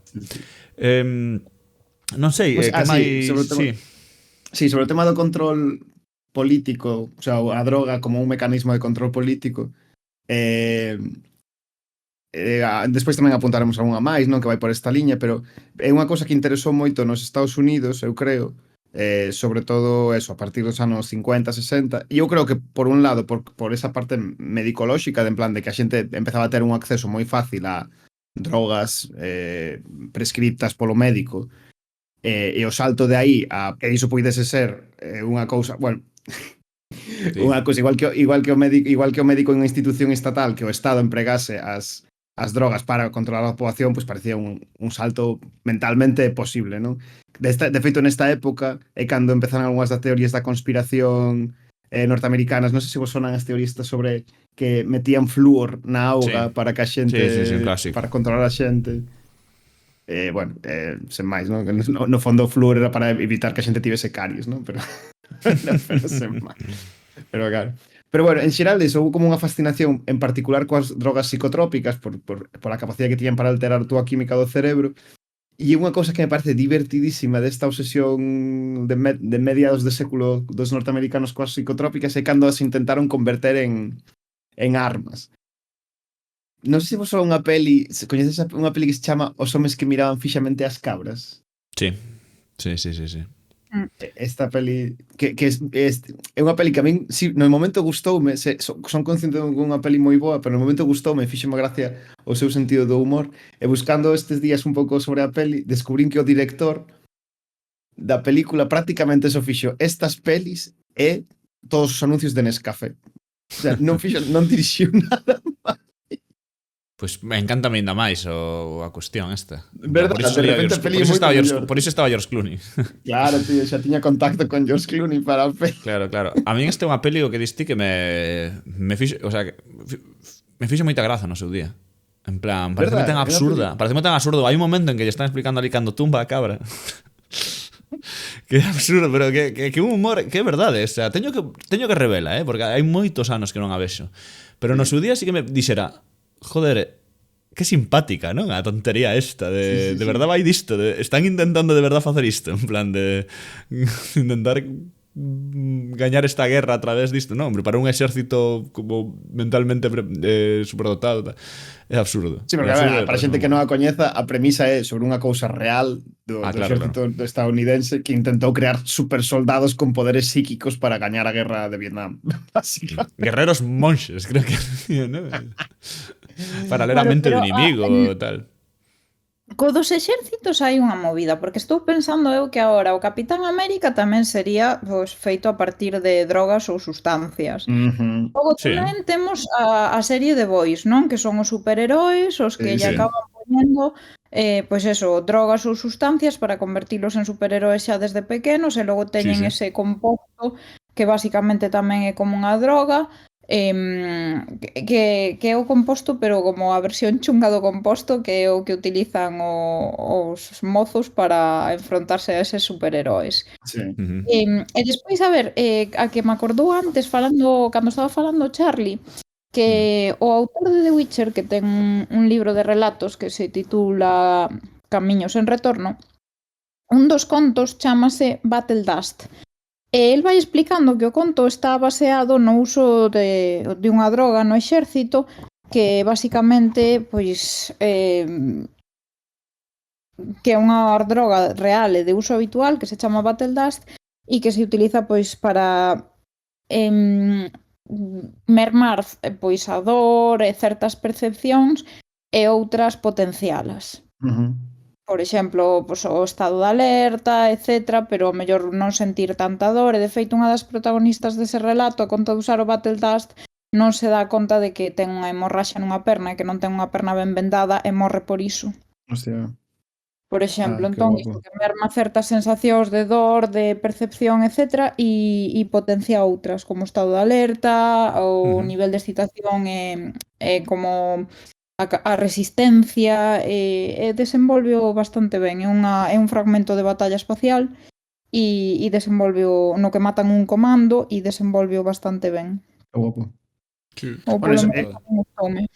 Esa idea é moi clásica, non? Non sei se sabedes a curiosidade esta de que a palabra hachís ten a mesma etimoloxía que a palabra asasino, veñendo da mesma palabra. E é Non porque sei. sí, o sea, hashis e assassin veñen da mesma, son a mesma palabra, e é porque como que os asasinos clásicos en plan do mundo árabe empregaban o hachís como unha droga para aumentar os seus sentidos e executar a peña. Sí, sí. Que bo. Que bo. Sí, unha cosa señor. curiosa. Pois sí, e despois, por exemplo, empatando con esta idea, tamén na saga de Elric, e que a saga de Elric é maravillosa, porque temos as drogas na ficción e no que non é ficción, porque o autor está claro que se drogaba moitísimo. Toda a miña admiración, porque a min sí que me está gustando moito. Pero en todas as novelas, a ver, xa está presente o da drogadicción desde o primeiro momento, porque, a ver, Elric, que é o emperador de Melniboné, non é unha raza humana, pero é unha raza con poder, destructiva, etc. Pero el, curiosamente, ademais de ser albino, saiu cun defecto, que non ten forza física, teñenlle que axudar, o sea, ao mellor libra unha batalla e enseguida se cansa e teñenlle que pedir, pois eso, que o levante, entón ten que se axudar todo o tempo de pócemas, de bebedizos, de ervas que lle causan efectos secundarios e que tampouco lle sentan ben, para ter a forza, pois, dun melnibonés normal. Entón, que pasa? Que xa no primeiro libro consegue unha espada que se chama Tormentosa, e a Tormentosa o que fai é unha espada que ten vida, por así dicir, e o que fai é matar os inimigos, a espada ten vida, entón tamén contribúe a matar os inimigos, el ten que controlar a espada, el vai perdendo o control sobre a espada e a espada que non vai controlando el ao longo da saga, e sorbelles a alma. Entón, esa enerxía a través da espada pasa a Elric. E a partir de que Elric consegue esa espada, xa non ten que tomar drogas. Pero a espada é a principal droga, porque ademais despois chega un punto que se desenvaina a espada e a espada ten sede de sangue, que é a droga da espada a súa vez, pois é o que pasa é que moitas veces pois ten certos aliados que van acompañando e tal, e cando tal ten que cargar os aliados porque como, mira, é que te teño que matar, sabes? Que a espada está mo pedindo. Entón, sí, porque o Elric o interesante que ten é que é completamente o antiheroe. Porque aparte é como o contrario de Conan, non? Quero dicir, é emperador, é o escalafón máis alto da sociedade, pero renega do seu imperio, renega absolutamente todo. De feito, non quero facer moito spoiler, pero destrue o seu propio imperio. E entón, pois eso, o máxico que ten a saga é que se vai cargando a todos os aliados, ademais dos inimigos, pero cargase deuses é unha pasada. E despois sí que se utiliza, ademais desta parte principal de droga, pois tamén nos diferentes libros utilízase, hai nun que se chama la Torre de los Sueños, a Torre dos Soños, creo que, non me acordo agora ben. Non, a Fortaleza da Perla, chámase. E basicamente é unha fortaleza que aparece en soños, na que se supón que hai unha perla preciosa enorme. Entón, hai un señor que é gobernante na cidade ou que se quere converter en gobernante da cidade que quere conseguir esa perla. E que fai para que Elric lla consiga? Pois Elric chega a esa cidade nunhas condicións horrorosas porque tivo que cruzar un deserto enteiro porque, bueno, esa cidade pois perdeu unha guerra porque convocou unha tormenta do deserto para acabar co inimigo, pero acabou con ela mesma, non lle saiu ben a xogada. Entón, pois a cidade está aí afundida no deserto e cando chega, pois eso, morto de fame, con sede feito un cristo, o que lle dan son drogas. Entón, el engánchase e vai falar coa persoa que lle deu as drogas e dixolle, mira, tesme que conseguir a perla porque necesitas o antídoto, se non vas ser drogodependente toda a vida. E eu ata que teña a perla non che vou devolver o antídoto. Joder, Non che vou dar segunda temporada de The Wire, tal cual. sí, é unha pois eso xa estaba en Murkoch. Sí. E despois, por exemplo, tamén se usan as drogas, o sea, na que estou lendo agora, que é a Torre Evanescente, pois é un sitio que é un vertedeiro, o sea, é un reino que é un vertedeiro de merda, basura, mendicidade, o sea, enfermidades, peste. Entón o que fai é el ten narcóticos que non lles cheire nada a nada e que non noten ningún sabor na boca, porque senón non poden estar ali, porque non o aguantan. Entón, o sea, os narcóticos utilízanse de maneira reiterada e continua, tamén para poder acceder a outros estados de conciencia, no que están as forzas superiores, etc. Entón, non sei, a ver, de Murkoch xa falei no Valeiro anterior, de Mariñeiro dos Mares do Destino, que rumorease, dice, coméntase que escribiu completamente drogado, pero eu creo que escribiu drogado toda a saga. Por iso é tan conceptual. Ten cousas que non atoparías en ningún outro sitio. De agora, vamos tirar este polvo rosa sobre os inimigos que pronto se convertirá nunha especie de carne que os vai a absorber a todos e así gañamos a batalla. Ten cousas que como... Encantoume que do anterior episodio foi xusto ese extracto do que alguén preguntou no Instagram, sabes, a súa propia pregunta parecía como unha especie de soño rarísimo que tivera en vez de unha cousa da que faláramos nós. Sí.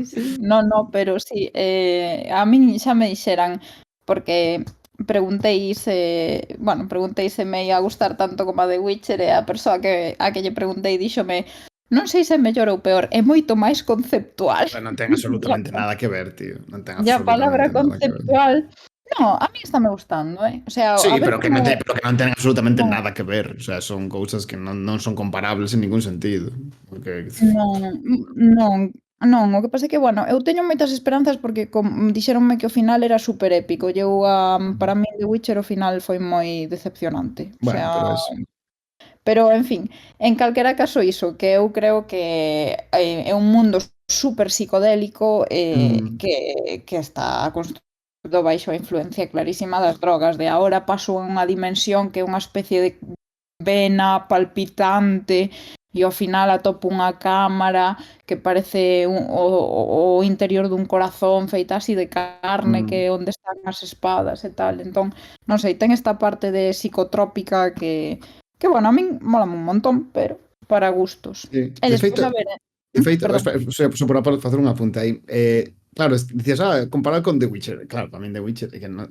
O sea, non se parecen nada, non teñen ningunha cousa en común no seu espírito, sabes, do que pretende. Pero eu quero dicir, eu como non a lera pedín referencias. Pero por eso te digo... mellor ou peor que a The Witcher, porque era... É peor que o cocido da miña mãe, sabes, que non ten comparación, sabes, que non ten nada que ver, sabes, son cousas que...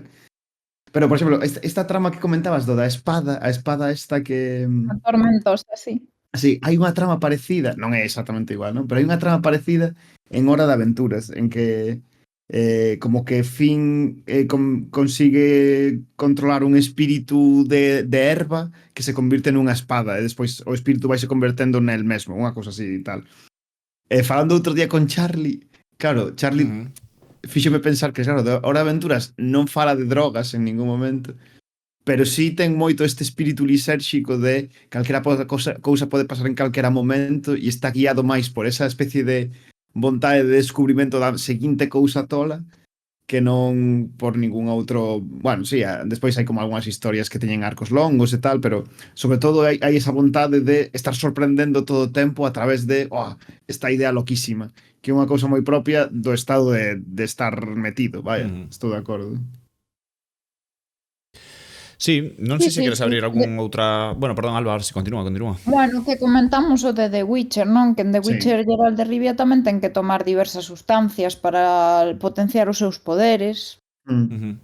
Ou tamén que as feiticeiras utilizan tamén certas sustancias a veces para, bueno, para potenciar os poderes en xeral. Sí, Sí, de feito- isto...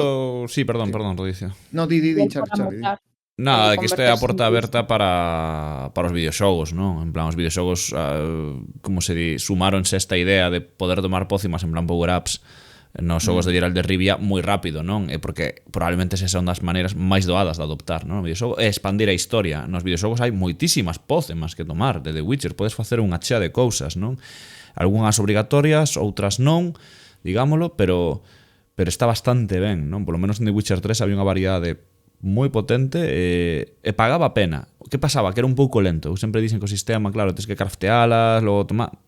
Claro, non era a cousa máis cómoda do mundo, pero pagaba a pena, non? O reforzo que tiñas en moitas pelexas era tremendo.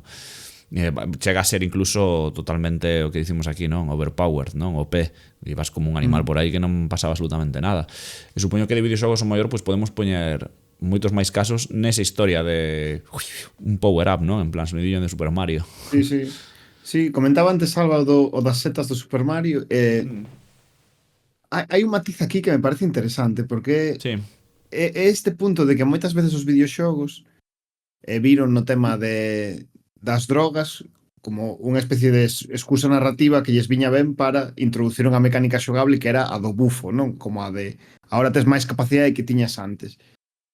E entón como que implementouse xa dende os Super Marios máis básicos, esa idea, e bueno, claro, non parece moi casualidade o das setas, non? Pero o sea, non parece tampouco non parece aleatorio Miyamoto, non parece aleatorio, non che vou comentar.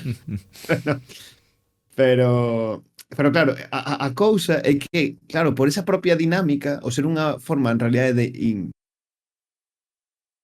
de meter unha mecánica xogable que ti queres meter que é de avance, rómpese esa dinámica clásica que era a de que as drogas en realidade son malas e hai que ter moito cuidado con elas, porque o xogo todo o tempo estáche animando a que te tomes as drogas, sabes? Non hai punto malo, sempre hai o seguinte power-up que te vas a tomar esta pócema, vas a estar crafteando durante 2 horas, pero logo vas a estar chitísimo, fuertísimo, non hai parte mala, sabes?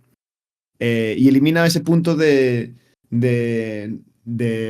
relato fáustico que teñan tradicionalmente as drogas. De feito, eu, pensando no asunto, parecíame máis parecido a estas relatos que hai dentro da cultura do culturismo co rollo dos esteroides, es que son conscientes de que ten parte mala, pero como que lles dá igual, sabes? E hai, non sei, un punto raro nesa movida da relación entre drogas e videoxogos, non sei que...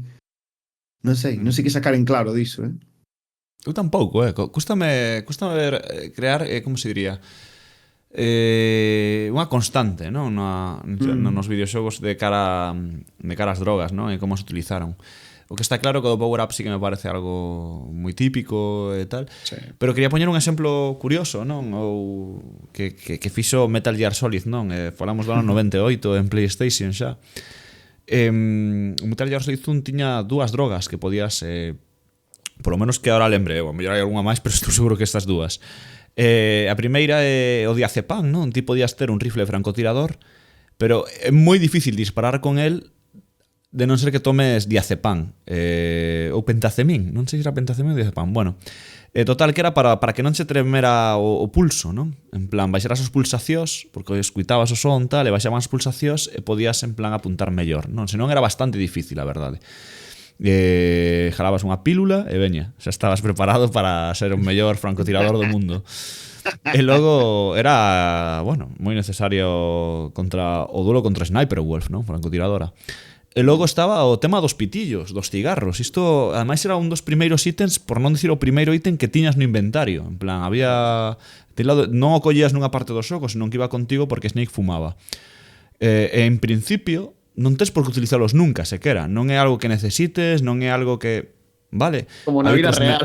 Exactamente. Sí, que hai outros métodos, máis eficaces incluso, como eran as gafas de visión térmica, para ver os rayos láser das trampas. En plan, podías aplicalo o tema dos pitillos para iso, para velos. tamén é certo que cando seleccionabas como ítem, que eu creo, intentei buscalo, pero non atopei información, eu creo que é a primeira vez nun videoxogo que ti podes equipar un pitillo e fumalo. Non digo que sexa esa de adorno, non digo que o personaxe fume, digo que é a primeira vez que ti conscientemente podías equipar un pitillo. Igual me trabuco, Pero vaya, a cuestión é que rayos láser, que cando fumas vai baixando a vida. Vale, Sí, o sea, sí, vas podes morrer de tabaco, e máis, hai un momento en que podes suicidarte. El tabaco que chamaban polo códec, non? En plan, Snake, non, te dije tal tabaco. É a hostia. O sea, quero dicir, é a hostia. É que sinto, pero é que falamos do ano 98, PlayStation 1, Metal Gear Solid, é que facer isto era a hostia. En plan, non se me ocurre outra cousa de que dicir. De verdade, é un avance brutal no tratamento das drogas en sí, de que se lleva, de que evidentemente o que dicíamos do Pato Día, sí, vale, podes fumar e podes ver os rayos láser, pero estás morrendo, ¿no? E me parece... Sí, en o último creo que no último empregábano para poder pasar o tempo ou algo así, verdade? No último Sí, no Phantom Pain podía sumar un habano e iba pasando o tempo, sí, en plan, era así como método de paso de tempo, sí. Sí, que era unha mecánica curiosa. Que parece unha kojimada tan grande. Total. Pareceme moi...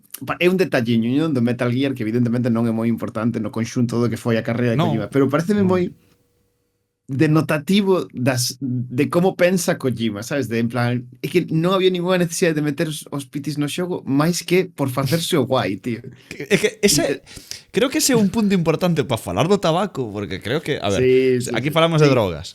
O tabaco non sirve para outra cousa que para facerse o guai, porque non fai... Pero eso... Claro, pero é que eso, o que diste, sí, o que diste de Kojima é certo, Kojima é un tipo ultra influenciado pola cultura norteamericana, tanto é que lle encanta a cultura de acción norteamericana, do heroísmo este absurdo.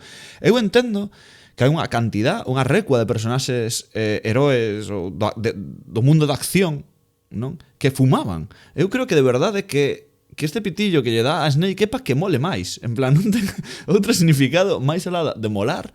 Pensemos en heróis como John McClane, quero dicir, de Xungla de Cristal, onde realmente hai momentos, hai certas películas e certas escenas de películas de acción onde o vaqueiro, o heroe, o quen sexa fuma, non? E parece un anuncio de tabaco. Quero dicir, é o mellor anuncio que se podía facer o tabaco, e así foi, non? Como o mellor moitos caímos, porque, por exemplo, acordo de John McClane deste cando está aí todo fastidiado, non? E saca o pito, non? En plan, e dalle aí, en plan, pero que mierda está pasando, sabes? Eses momentos de compañerismo compartendo cigarros, non? Entre inimigos e tal, o interrogatorio de quiere un pitillo, tal, non? Todos esos momentos son super absurdos, en realidad, na cultura, en plan, non?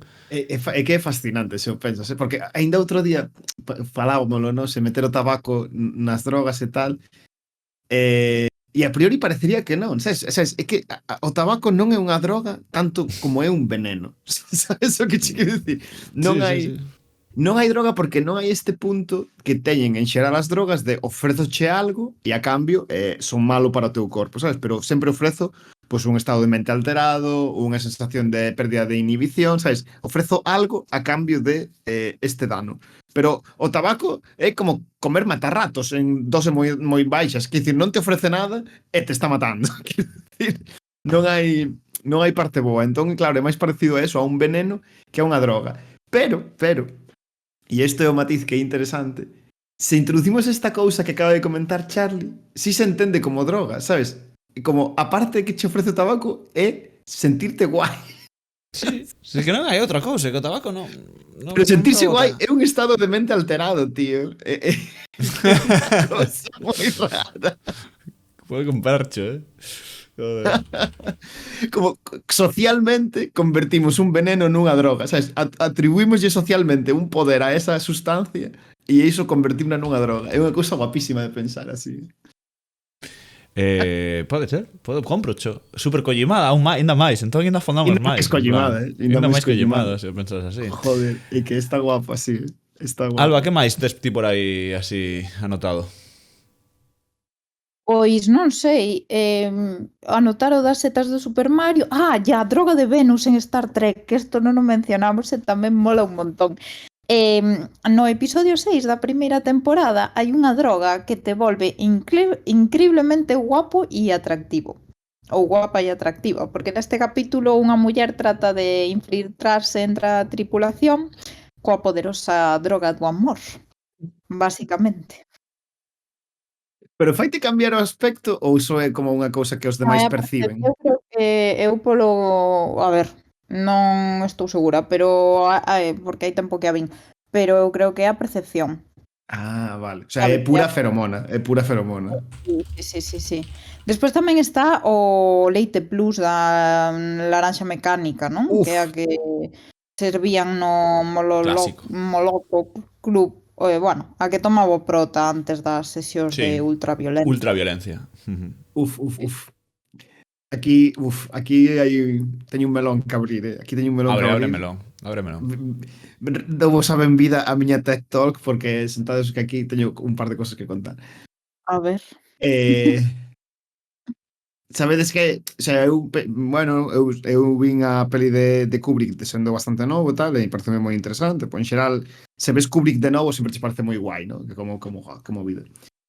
Eu era consciente de que a laranxa mecánica era unha versión dunha novela de Burgess, ¿no? Ahora pensando no tema das drogas, quedeime pensando se non sería a introducción do leite como un elemento así un pouco cinematográfico que metera a Kubrick, pero que non estaba na novela. Porque me parecíame como que estaba un pouco fora de tempo, non? Ou un pouco fora de non de lugar, non? Pero sí un pouco como non me cuadraba, pero efectivamente a cousa do leite plus é algo que xa está na novela de Burgess e que ten a ver, se o pensas, coa propia temática da película, que é o rollo de a través de teorías conductuais cambiar a como son as persoas, non? E no fondo de novo conecta con esta preocupación que tiñan os autores de medio século de a control político que se podía exercer a través das drogas, vale? A cousa é que meter isto como leite podería parecer unha cousa un pouco como sabes, como sen máis, unha cousa bizarra, rara, pero hai que ter en conta que o tema do leite como produto alimentario é unha historia moi extraña, moi extraña, porque o leite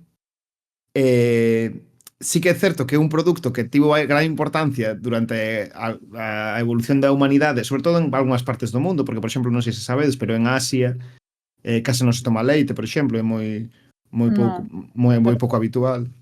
E, de feito, en Asia a maior parte da xente ten intolerancia á lactosa, porque non lles facía... O sea, nós desenvolvemos tolerancia á lactosa a base de que era importante para nós o leite, entón a xente que era capaz de tomar leite, pues sobrevivía máis fácil, non? Vale. Pero bueno, isto aparte, non? O tema é que a principios do século XX nos Estados Unidos, cando hubo a Primeira Guerra Mundial, e despois no período de entreguerras, o leite convertiuse nunha parte moi importante do sector primario. E dentro do esforzo de guerra, o goberno meteu un montón de diñeiro nas producións de leite como unha maneira de estimular a economía, non? E o problema é que cando pasou a Primeira Guerra Mundial, as producións leiteiras eran deficitarias, producían demasiado leite e non había tanto consumo. E entón o que fixo o goberno dos Estados Unidos e o lobby leiteiro foi potenciar unha idea de que o leite era un alimento da hostia, super completo, que te daba un montón de calcio, que non sei cuánto, para que a xente consumise máis leite porque eles estaban producindo demasiado, sabes? E en realidade somos super herdeiros desta dinámica que comezou nese momento de considerar o leite como unha especie de cousa que hai que tomar todos os días, como que os nenos teñen que tomar todos os días leite, cando non un alimento que sexa para nada máxico, sabes? Non é un alimento que teña nada de especial. Sí, eso está ben, é un alimento que está ben, pero nin é especialmente... Hai un montón de alimentos ordinarios que dan máis calcio co leite, por exemplo. Sabes? Esta idea do leite e o calcio como unha cousa super importante para os teus osos non é tal. De novo, hai un montón de parte da poboación que é intolerante ao leite e non lles pasa nada, sabes? Pode ter unha alimentación completamente natural. E entón, sabes, dentro deste contexto de o goberno promocionando de maneira artificial un produto en concreto por unha cuestión económica, ten moito máis sentido a elección de burgues na novela, sabes? Porque como literalmente están escollendo ese leite como unha especie de droga para complementar o seu sistema económico a través do control da poboación. Non hai nada natural especificamente bon nese leite que toman, sabes? E parece unha cousa guapísima. Bueno, perdón pola chapa, Pido No, perdón. estaba pensando, Moi ben, estamos moi living con estas É que, entendo que hai un pouco de salto conceptual, pero parece, o sea, en canto o pensas, parece unha idea interesantísima. Interesantísima. O sea, a maneira en que poden cambiar así a túa percepción de alimentos, que no fondo é eso, o sea, son cousas que te cambian literalmente o corpo, por razóns rarísimas, e a droga pues, está no mesmo liño, no fondo. Sí, ademais o queixe o leite e o queixo teñen, non me acordo agora como se chama, pero basicamente teñen unha sustancia que fai que queiras comer máis tamén. Ah, sí? Sí, o que Hostia, pasa é que no agora idea, non ni idea. vai sair. O sea, literalmente son adictivos, vaya, o que queres dicir. Sí, algo deso teñen, Ostras, que guapo. así que sí. Bueno, eu E iba a nada, comentar pois, tamén... Sí, dime, Alba, acaba ti. que comentaría que en Dune, que seguro que sabedes vos máis que a min, que hai unha especie destas especies que se lle botan a comida que coloca ata o punto de que unhas criaturas son capaces de usar os seus efectos para desplazar naves máis alá da velocidade da luz, deformando o espacio e o tempo. Buah. Esa idea está guapísima. Sí, hai que dicilo. Da droga como tecnoloxía. Totalmente. Idea top, porque eu iba a falar antes da pouca originalidade, que eu creo que hai pouca originalidade, non? Pero cando aparece isto, cando aparece este tipo de ideas, reventa completamente. A min a de Dune flípame. A idea. Increíble. O sea, é boísima, non? A idea de droga que está no planeta, que lle volve os ollos azuis, tamén cambia a súa percepción en parte, non? Do mundo, pero ao mesmo tempo é o combustible para ir viaxar entre as estrelas. Eu non sei se aí hai unha metáfora co LSD, o tema de viaxar ou o tema de Supoño, los que non sei se hai unha mestura aí, como mellor estume eu facendo unha palla con isto, pero No. pero é boísima esta idea de Herbert. Non sei, quizáis a mellor idea, quero dicir, o sea, no sentido estricto de todo o que máis me flipou de Dune, Sí. Esta era unha das que dixen eu, que imaginación, que bo tratamento de originalidade, de falar dunha droga aplicada a este sentido, non? Porque o que quería falar eu era todo o contrario, era unha cousa de que do cyberpunk, non? Por exemplo, esta idea de cando representamos o futuro, representamos un futuro altamente tecnolóxico, non? En o caso do cyberpunk, contaminado, destruído, grandes corporacións, o planeta é un pouco unha miseria. Pois hai esa parte de ilegalidade, marginalidade. Sempre siga habendo drogas, non? Quero decir, siga habendo drogas e ademais cunha mirada absolutamente de yonki deste tema, non? De yonki dos 90, yonki dos 80, non? En plan de que son adictos a algún tipo de sustancia nova, pero é o mesmo, non? En plan, o sea, da igual que digas heroína que digas non sei, eslomo, non? No caso de Dredd, da película Dredd. É o mesmo, en plan, son heroína, é unha especie de metáfora clara, supoño que ben dada pola época, non? Na que moitas destas novelas de cyberpunk ou como se escribiron, evidentemente, non? E ao mellor non vían que tivese solución no futuro, non? Senón que ainda iba a ser peor. Pero sorpréndeme que ese é un tópico tan bestia. O tema da droga e da droga fatal, non? De que as drogas segue sendo un problema recurrente na sociedade futuro. E a máis vendelo, e falo diso, como un problema. Non vou facer aquí de escotado, non? Fazer aquí, as drogas deben ser legais, eu non me meto, a verdade, eu nunca me sentín preparado nin para decir unha afirmación nin outra, non? O tema da legalidade e da ilegalidade. Podo ter a miña opinión, pero creo que está pouco fundamentada en realidade. Pero sí que vexo que nas obras de ciencia ficción que amosan futuros semidistópicos, futuros no espacio, tal, a droga segue a ser representado como un elemento bastante marginal.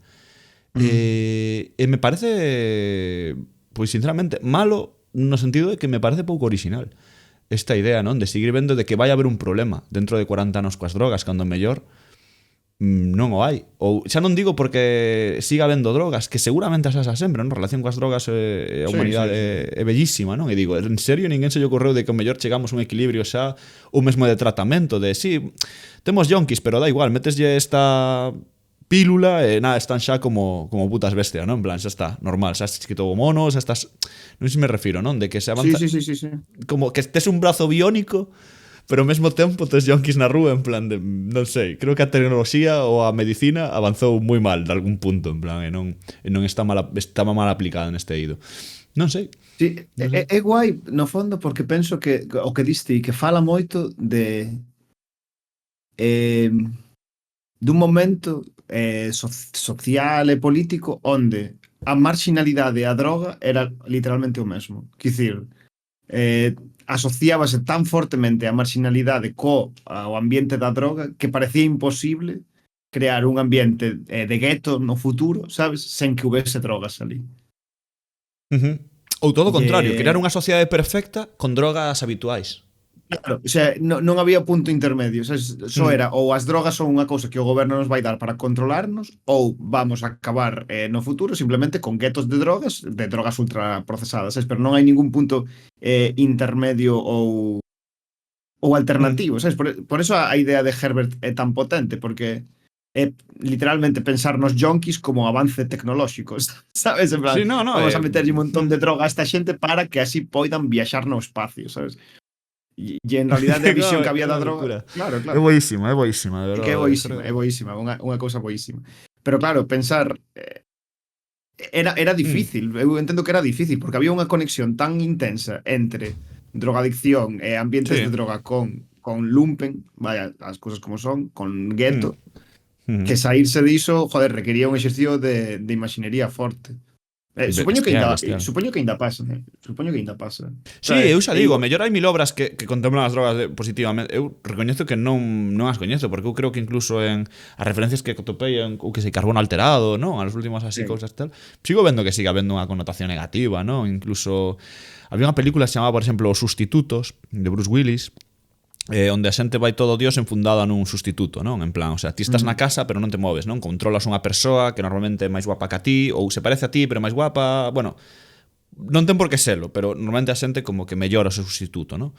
Pode ser unha tía, pode ser un tío, o sea, cambia totalmente, non? O xogo. Entre os sustitutos facían festas, non? E había como drogábanse a base de electrocutarse, non? En plan, sabes? Pero tamén como que o protagonista de momento que di, queres parar con él, sabes? Rollo... Non era... Seguía sendo relación coas drogas moi parecidas ás nosas, non? De xente medio colocada, que non mola, non? Que hai momento de... Estás demasiado colocada, de que faz, das vergoña, non? Non sei. Ese punto. Sí. E se repite moito, por exemplo, outra peli de ciencia ficción no futuro con problemas coas drogas e guetos. Minority Report, non? Atopamos unha sociedade onde non hai asasinatos e tal, pero hai Tom Cruise totalmente fodido polo pasado, que segue drogándose con inhaladores, viñan. Ademais compraba un tipo nunha rúa escura, sen ollos, como moi random, tío. Sí. O sea, nunha sociedade con dinámicas completamente diferentes, polo que sexa os camellos son iguais. Sí, son personas chunguísimas que venderon os seus ollos para non sei que, non? En plan... Non sei, o sea, vexo que se repite moito nas historias, polo menos que moitas desta ciencia ficción que consumín sí que vexo ese tema yonki de rúa, de gueto, heroína. É que, sobre todo heroína, non? É a palabra, que é a droga que asociamos a este tipo, non tanto, non? Como o fumeteo de No Señor dos Anéis, que simplemente era erva para pipa, non? E fumaban ali tranquilos, non? Bueno, ese é outro tema, eso, bueno. Queres abrilo? Queres ir por eso ou vamos antes? No, eso eu deixaba para o final, que era cosa vale. para o final. Vale. É que era interesante isto porque creo que parte dunha especie de noción cero, sabes, como de estado cero onde non estás afectado por ningunha droga, nin por ningún evento, que é como o estado supostamente natural e que non existe, sabes, que dicir, todos nos erguemos e tomamos un café pola mañá e despois te pasas como 8 horas mirando unha pantalla de ordenador. É dicir, estás como... Vives nun mundo extremadamente artificial. Por que pensar que xusto este composto químico é onde poñemos o límite? E é certo que eu entendo que ten que haber límites, porque estou de acordo que hai determinadas drogas que non somos capaces de xestionar como seres humanos, as que sen máis. Pero igual que o café acabou totalmente integrado na nosa dinámica diaria e hoxe en día non nos parece que teña nada de especialmente loco, sabes? Con determinados toqueteos químicos sobre os produtos, probablemente sexamos capaces de facer algo así. Non sei, se somos capaces de imaginar os transhumanismos de cyborg, por que coas drogas non? Sabes? Non sei. Sí, completamente, coincido. De feito, estou de acordo que se fai poucas reflexións interesantes. Tiñes por aí apuntada a peli esta danesa que dai un par de anos, a de Druk, a de Sí. outra ronda. De Mads Mikkelsen. Eso, Matt Mikkelsen. Que falábamos o outro día, non? Que é interesante no sentido de que cando remata non sabes moi ben que é o que deberías pensar sobre o asunto, sabes? É unha pelina que un grupo de xente de mediana idade empeza como unha especie de xogo experimento sociolóxico, din eles, non? De emborracharse de maneira controlada, pero moi forte, varias veces por semana, non? Como que primeiro lles vai moi ben e aí todo son cousas positivas, despois lles vai mal, despois lles volve a ir ben a algúns, pero a outros non. Non sabes moi ben que idea pretende darte a peli. En ese sentido penso que é interesante, non? De que, joder, de que non está moi claro aquí cales son as liñas. É que choca contigo, é que eu creo que é unha película que choca moito contigo mesmo, non? Coa propia realidade que ti vives, non? De todo o mundo sabe o que é alcohol, todo o mundo sabe o felicidade que che pode dar en certos momentos, non? É que o problema co alcohol creo que bueno, o alcohol sí que hai mil obras, non? O sea, está presentísimo, influiu, o sea, é unha barbaridade o tema do alcohol, pero creo que o alcohol é un tema da social da nosa propia humanidade que tardaríamos todo programa, probablemente poderemos dedicarle un programa un programa inteiro ao alcohol, sí. O alcohol ou dous, quero dicir. Por iso, claro, cando vemos o que pasa nesa película, a súa relación é difícil posicionarse, non? Porque é que ti eres un primeiro que mellor, vale, non bebo no traballo, joder, claro que non. Pero pensas, joder, que feliz sería todo o mundo con certo puntillo algunhas veces, non? De decir, va, pero claro, non podes, non? Evidentemente, non se pode. Sí, sí. E claro, mestúrase co rollo de están tendo unha crisis dos 40 moi dura. Sí. É profesor, non? Un deles era profesor, creo. Un deles é profesor. Claro, é super chungo, porque claro, é unha película interesante. Porque que ponte nervioso por momentos, de en plan, sí. Está sendo incómodo, tío, está sendo incómodo de ver. O final, además sabes que vai pasar algo chungo. En algún momento ten que pasar algo chungo, o final, a locura do final. Sí. É unha peli interesante. É unha peli interesante, pero porque creo que proxecta cousas que todos temos pensado algunha vez ou mesmo, xa non digo pensado, mesmo moita xente, moitísima xente ten aplicado, non? Porque senón non se explicaría este tema das películas na cultura popular, o tema de a botella de whisky guardada no caixón do despacho, non? Ese tipo de cuestións que eu recoñezo que eu nunca vivín. Nunca vivín, pero mira que é extensísimo nas pelis americanas do... ¿sabes? Cando ves Mad Men, tío, non te pasou vendo Mad Men que diste, por exemplo, están bebendo todo o tempo, tío. Bebendo e fumando todo o tempo. De fumando xa tal, pero de bebendo tamén, tío. Ves? Pero ainda hoxe, nas cantidade de películas, cantidade de libros, non? Que nos comentan, no, bueno, guardaba ali o seu pequeno alixo de... pero eu non sei. E logo está a famosa frase de bebemos para que pase algo e se non pase nada bebemos, non? En plan... define moi ben un pouco a relación co alcohol que establecemos, non? De un depresivo para cando estamos felices e para cando estamos tristes, é absurdo. Sí. É absurdo. Absurdo, pero vaya, eu creo que algún día podemos reservalo, o tema do alcohol e tal, porque sí que o tema do alcohol hai chicha aí. Hai moita chicha, e ademais falo de fantasía e ciencia ficción, e falo do tratamento que sí que é variable ao longo dos anos, sí que intentan dar algún cousa nova e é interesante. Aí sí que creo interesante, por iso tampouco afondei moito neste, porque creo que vai a pagar a pena noutro. Máis cousiñas por aí, Rodicio, e vamos rematando a cousa. Sí, bueno, para... Gardeime unha bomba atómica para o final, entendo que un pouco... Sí. Un pouco vai ser un pouco polémico e tal. Bueno, xa sabes, vai ser un pouco polémico, sabes, como que vai a xente en plan, ti sabes do que falaron no último Baleiro Perfecto. Cero retweets. Antes de rematar. A ver, quería falar hoxe sobre relacionado coas drogas, seguide comigo. Confiade en que isto vai cara a algún sitio. Sí. Quero falar de Don Quixote nunha liña que eu creo que vai dende Don Quixote, o personaxe de Cervantes, ata Abbott de Community. Abbott de Community, a serie de Dan Harmon. Que é a idea esta que mencionábamos ao principio do episodio, de que non son todas as drogas sempre necesariamente unha cousa farmacolóxica, senón que pode ver derivado dunha cousa experiencial ou conductual.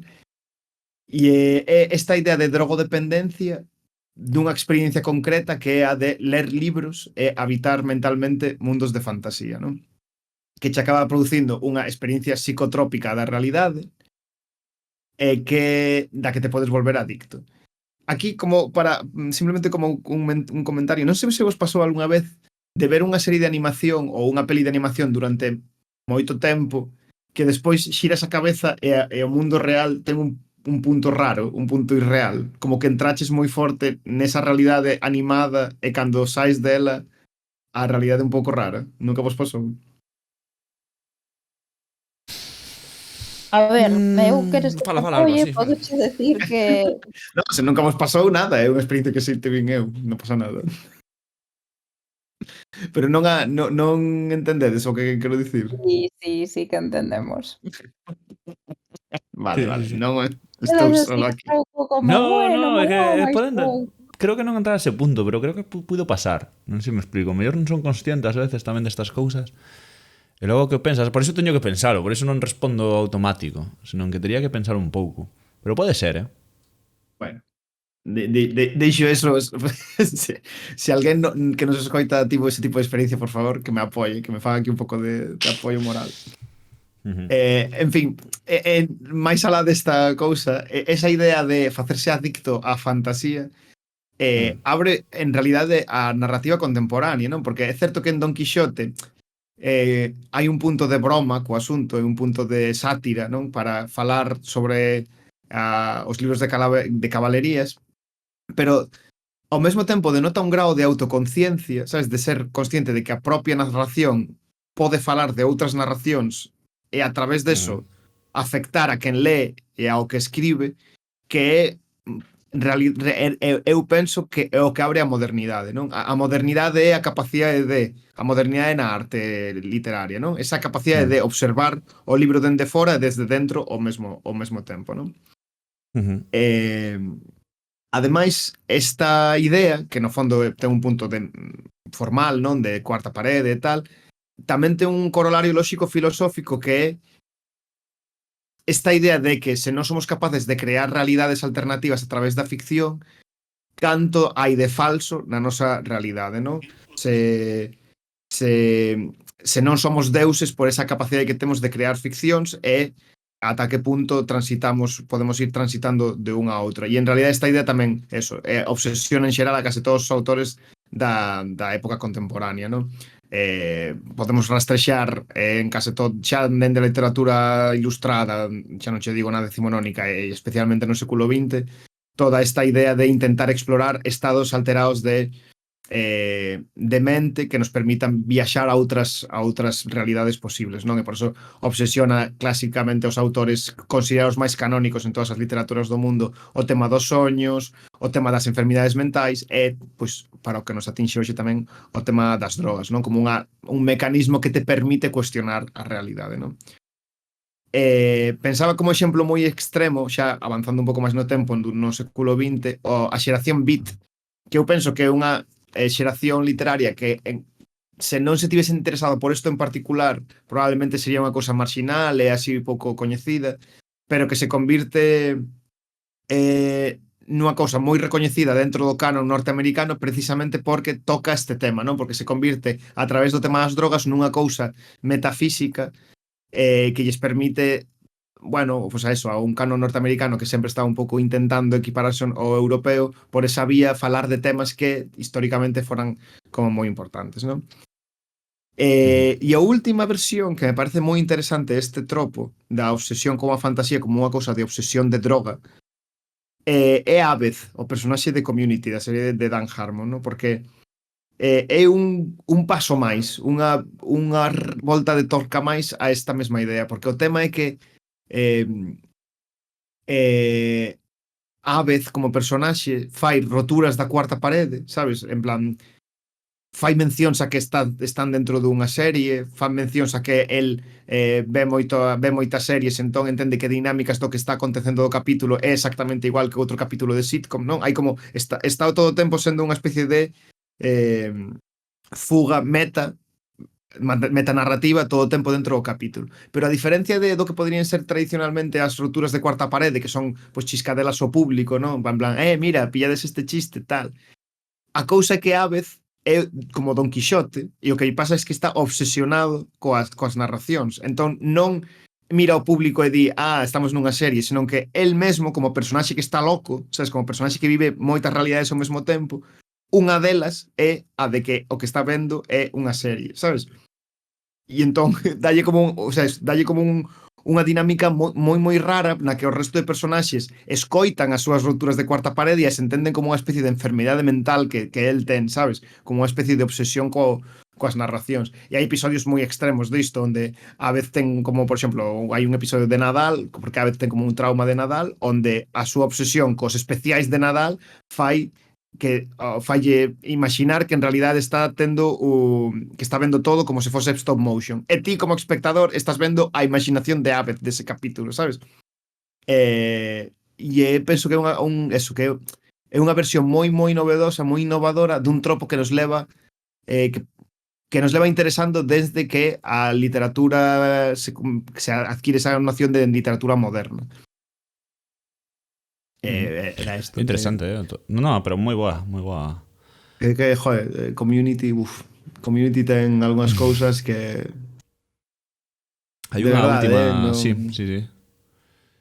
Eres fan, vamos a dicirlo. Son moi fan e ademais é que entendo que, o sea, que é lógico que poñamos a Community dentro do canon da ficción do século XXI. O sea, na maior parte das cousas que son interesantes da ficción do século XXI poden rastrexarse en Community. E eso, joder, eso é moi tocho. Home, di moito. Temos tamén, por último, creo, unha última aportación aquí ao programa, non? Que era... Bueno, vou a presentar a Rodicio porque a idea súa, se non parece que se presentou, parece que é a miña. Entón, isto creo que quede constancia de que a culpable é Guillermo Rodicio. No, pero vas a dicir, para que abra eu?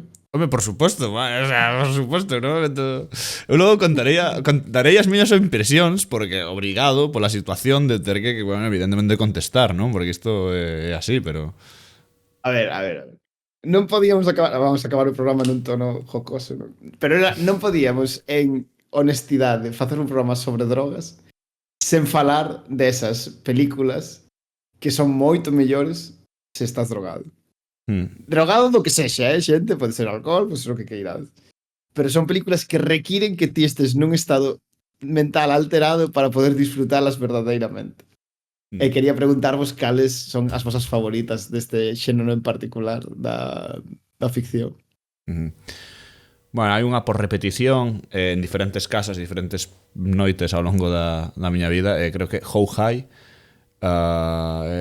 totalmente necesario ver en algún tipo de estado de embriaguez ou de algo así, que creo que non tería, creo que nunca vin sen estar con máis algún tipo de sustancia química, a verdade, non vou mentir. Todos coñecemos How High, ¿no? No, non coñezo, conta un pouco. Busca How, o sea, de como, de How High, ¿no? Vai de fumetas. Se me va a comer 2021 desta así moi americana, en plan... sabes? É que non ten... É que simplemente son de mítica peli de fumetas. En plan, é que o que? En plan, a mítica peli de fumetas onde realmente está... Tens que romper a cuarta parede e formar parte deste idea de fumetas, non? Porque non ten sentido. Mira, é que pensa que a idea principal da película, non? O objetivo, o argumento é que dous fulanos, non? Pois deciden utilizar as cinzas do seu amigo como fertilizante dunha planta, non?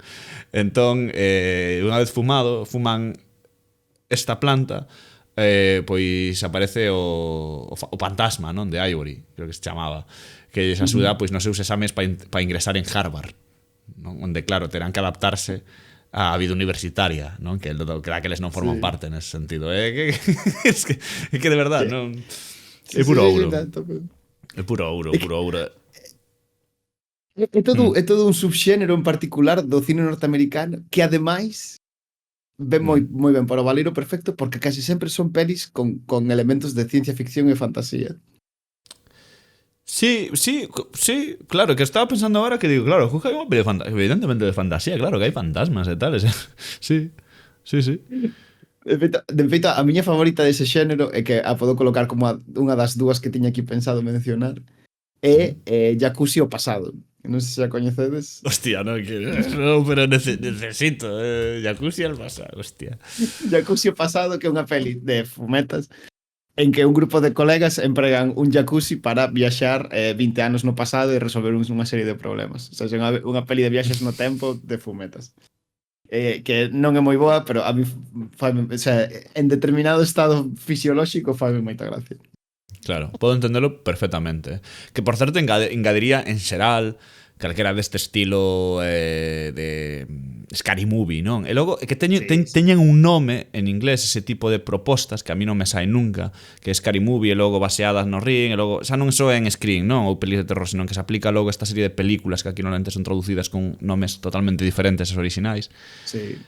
Pero que herdan esa idea de coller pelis de desastre, disaster movie, non? Aquí sempre é disaster movie, pandemic movie, non? En plan, métenlle iso, pero non non me sae agora o nome científico do xénero este, pero sí que existe, vale. Científico. Exactamente, pero hai. Esta época de sátira que en realidad é bastante decadente, sabes? Sí, que eu creo que intentan herdar toda esta graza de aterriza como puedas, non? Que se baseaban, pero que totalmente fora, non? Porque ves aterriza como sabes, é boísima. Como poidas, é boísima, tío. Sí. Entendes, é boísima, non? E non ten nada que ver con isto, pero eu creo que quira ser unha reinvención de todo aquí. O sea, entendo que hai unha herdanza aí de ser ese estilo absurdo, pero xa non, aterriza como puedas é boísima. É boísima. E ti, Alba, non aportas ningún, Sí, a ver, as de James Bond. O sea, eso o ves completamente. Sí. Sobre todo as do último James Bond.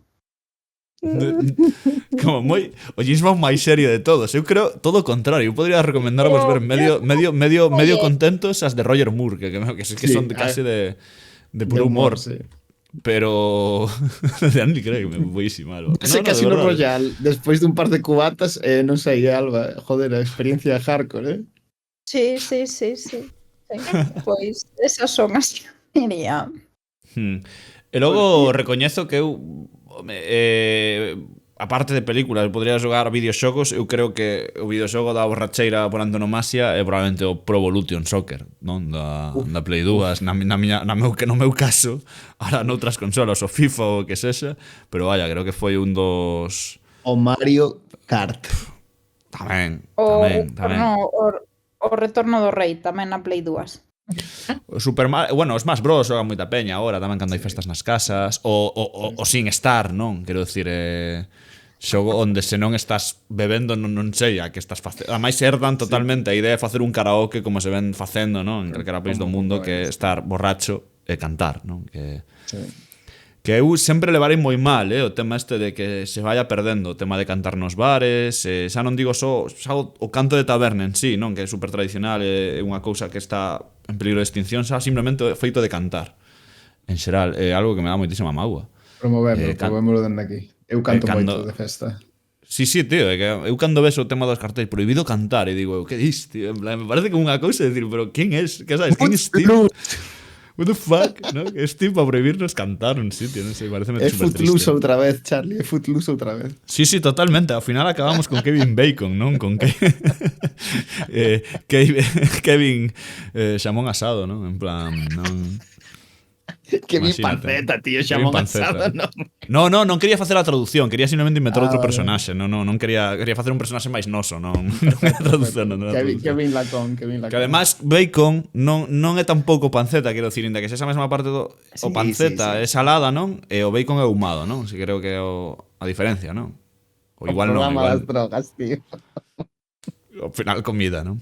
Bueno, mira, só quero cerrar a última referencia, porque dixen, o sea, recomendei dentro destas pelis a de Jacuzzi o pasado, que a recomendo, pero a miña peli favorita para ver un pouco chispa con colegas é a versión do Señor dos Anéis de Trolla Films.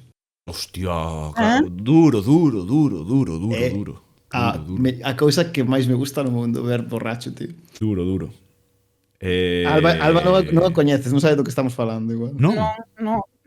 Hostia. Tedes que poñer no día, teño que saber Pero, iso. me cago en tal, explica aí, vamos a rematar isto, porque evidentemente esta xente que fixo ese traballo tivo que estar en algún momento fumada ou alcoholizada para poder manter o ritmo de produción. Explica, por se alguén non o coñece, que é o Señor dos Anéis por Trolla Films. Neste, además creo que procede, o sea... Sí, que me parece o programa perfecto para falar disto, sí. Un grupo de rapaces da Coruña, porque eu creo que son da Coruña, ademais todos. Poucos anos despois de sair a película do Señor dos Anéis de Peter Jackson, poucos anos, daquela, eu creo que non había... O sea, non estaba YouTube tan forte como chegou a estar despois. Para nada. Unha época dun internet aínda un pouco primixenio, vale? Pois este grupo de rapaces con uns medios ridículamente baixos fixeron toda unha versión doblada enteira das 3 películas extendidas das películas dos Señores Anéis de Peter Jackson. Enteiras, o sea, as 3 películas en versión extendida enteiras, dobladas, facendo unha especie de sátira con personaxes propios, con lóxicas propias e un montón de chistes ridículos de puro humor. Non sei como explicar o gracioso que é. O sea, é a cousa das cousas máis graciosas da vida, tío. As versións de Trolla Films dos Señores Anéis. O Aragorn de Trolla Films é un dos mellores personaxes da historia. Aí o deixo. Joder, eu creo que debería... Hostia, que eu creo que deberíamos abrir a cita esta do programa inicial. Hai xente que pensa que xa temos pensada. Non, normalmente acabas o programa e logo a meto, non? En tal, eu creo que deberíamos meter a Trolla Films, no... Joder. Ademais hai bromas, claro, hai bromas. Claro que hai bromas referido a isto, evidentemente. Sí, claro. Ti te lo descarga... É que estou buscando ahora en internet a ver onde anda, en plan, a ver onde... Eu creo que as teño en 3 CDs. Teño as en 3 CDs. Hostia. Por aí cargadas. Hostia, que bo, tío, que bo. Este o nivel, xente. Sí. Era outra época. Non, pero de verdade, ademais pensar o traballo que lle estivo que dar, pareceme absurdo. Increíble. O sea, é un traballo grandísimo. De cuadrar voces, de... Buah.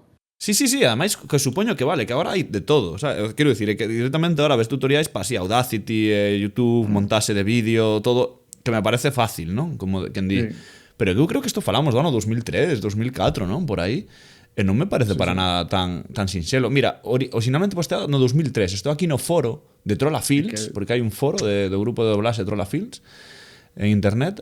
2003 sacaron a comunidade do Anel.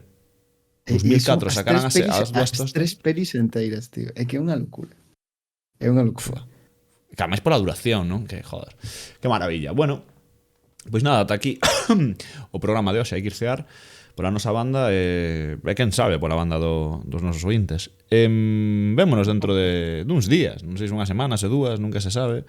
Pero veremos. Unha non, a verdade é que non é imposible. Vamos a dicir 2-3. Vamos a dicir 2-3, que xa sabedes que ahora é máis difícil gravar, pero 2-3 como máximo. Bueno, colleremos ritmo, nunca. Pero vaya. Nunca digas nunca. Vémonos. Cando teña que ser, aquí está o traballo perfecto para falar de ciencia ficción, fantasía e todas as cousas. Buriño. Durante uns minutos corrinche detrás Urano, Saturno, Xúpiter Non sei onde estás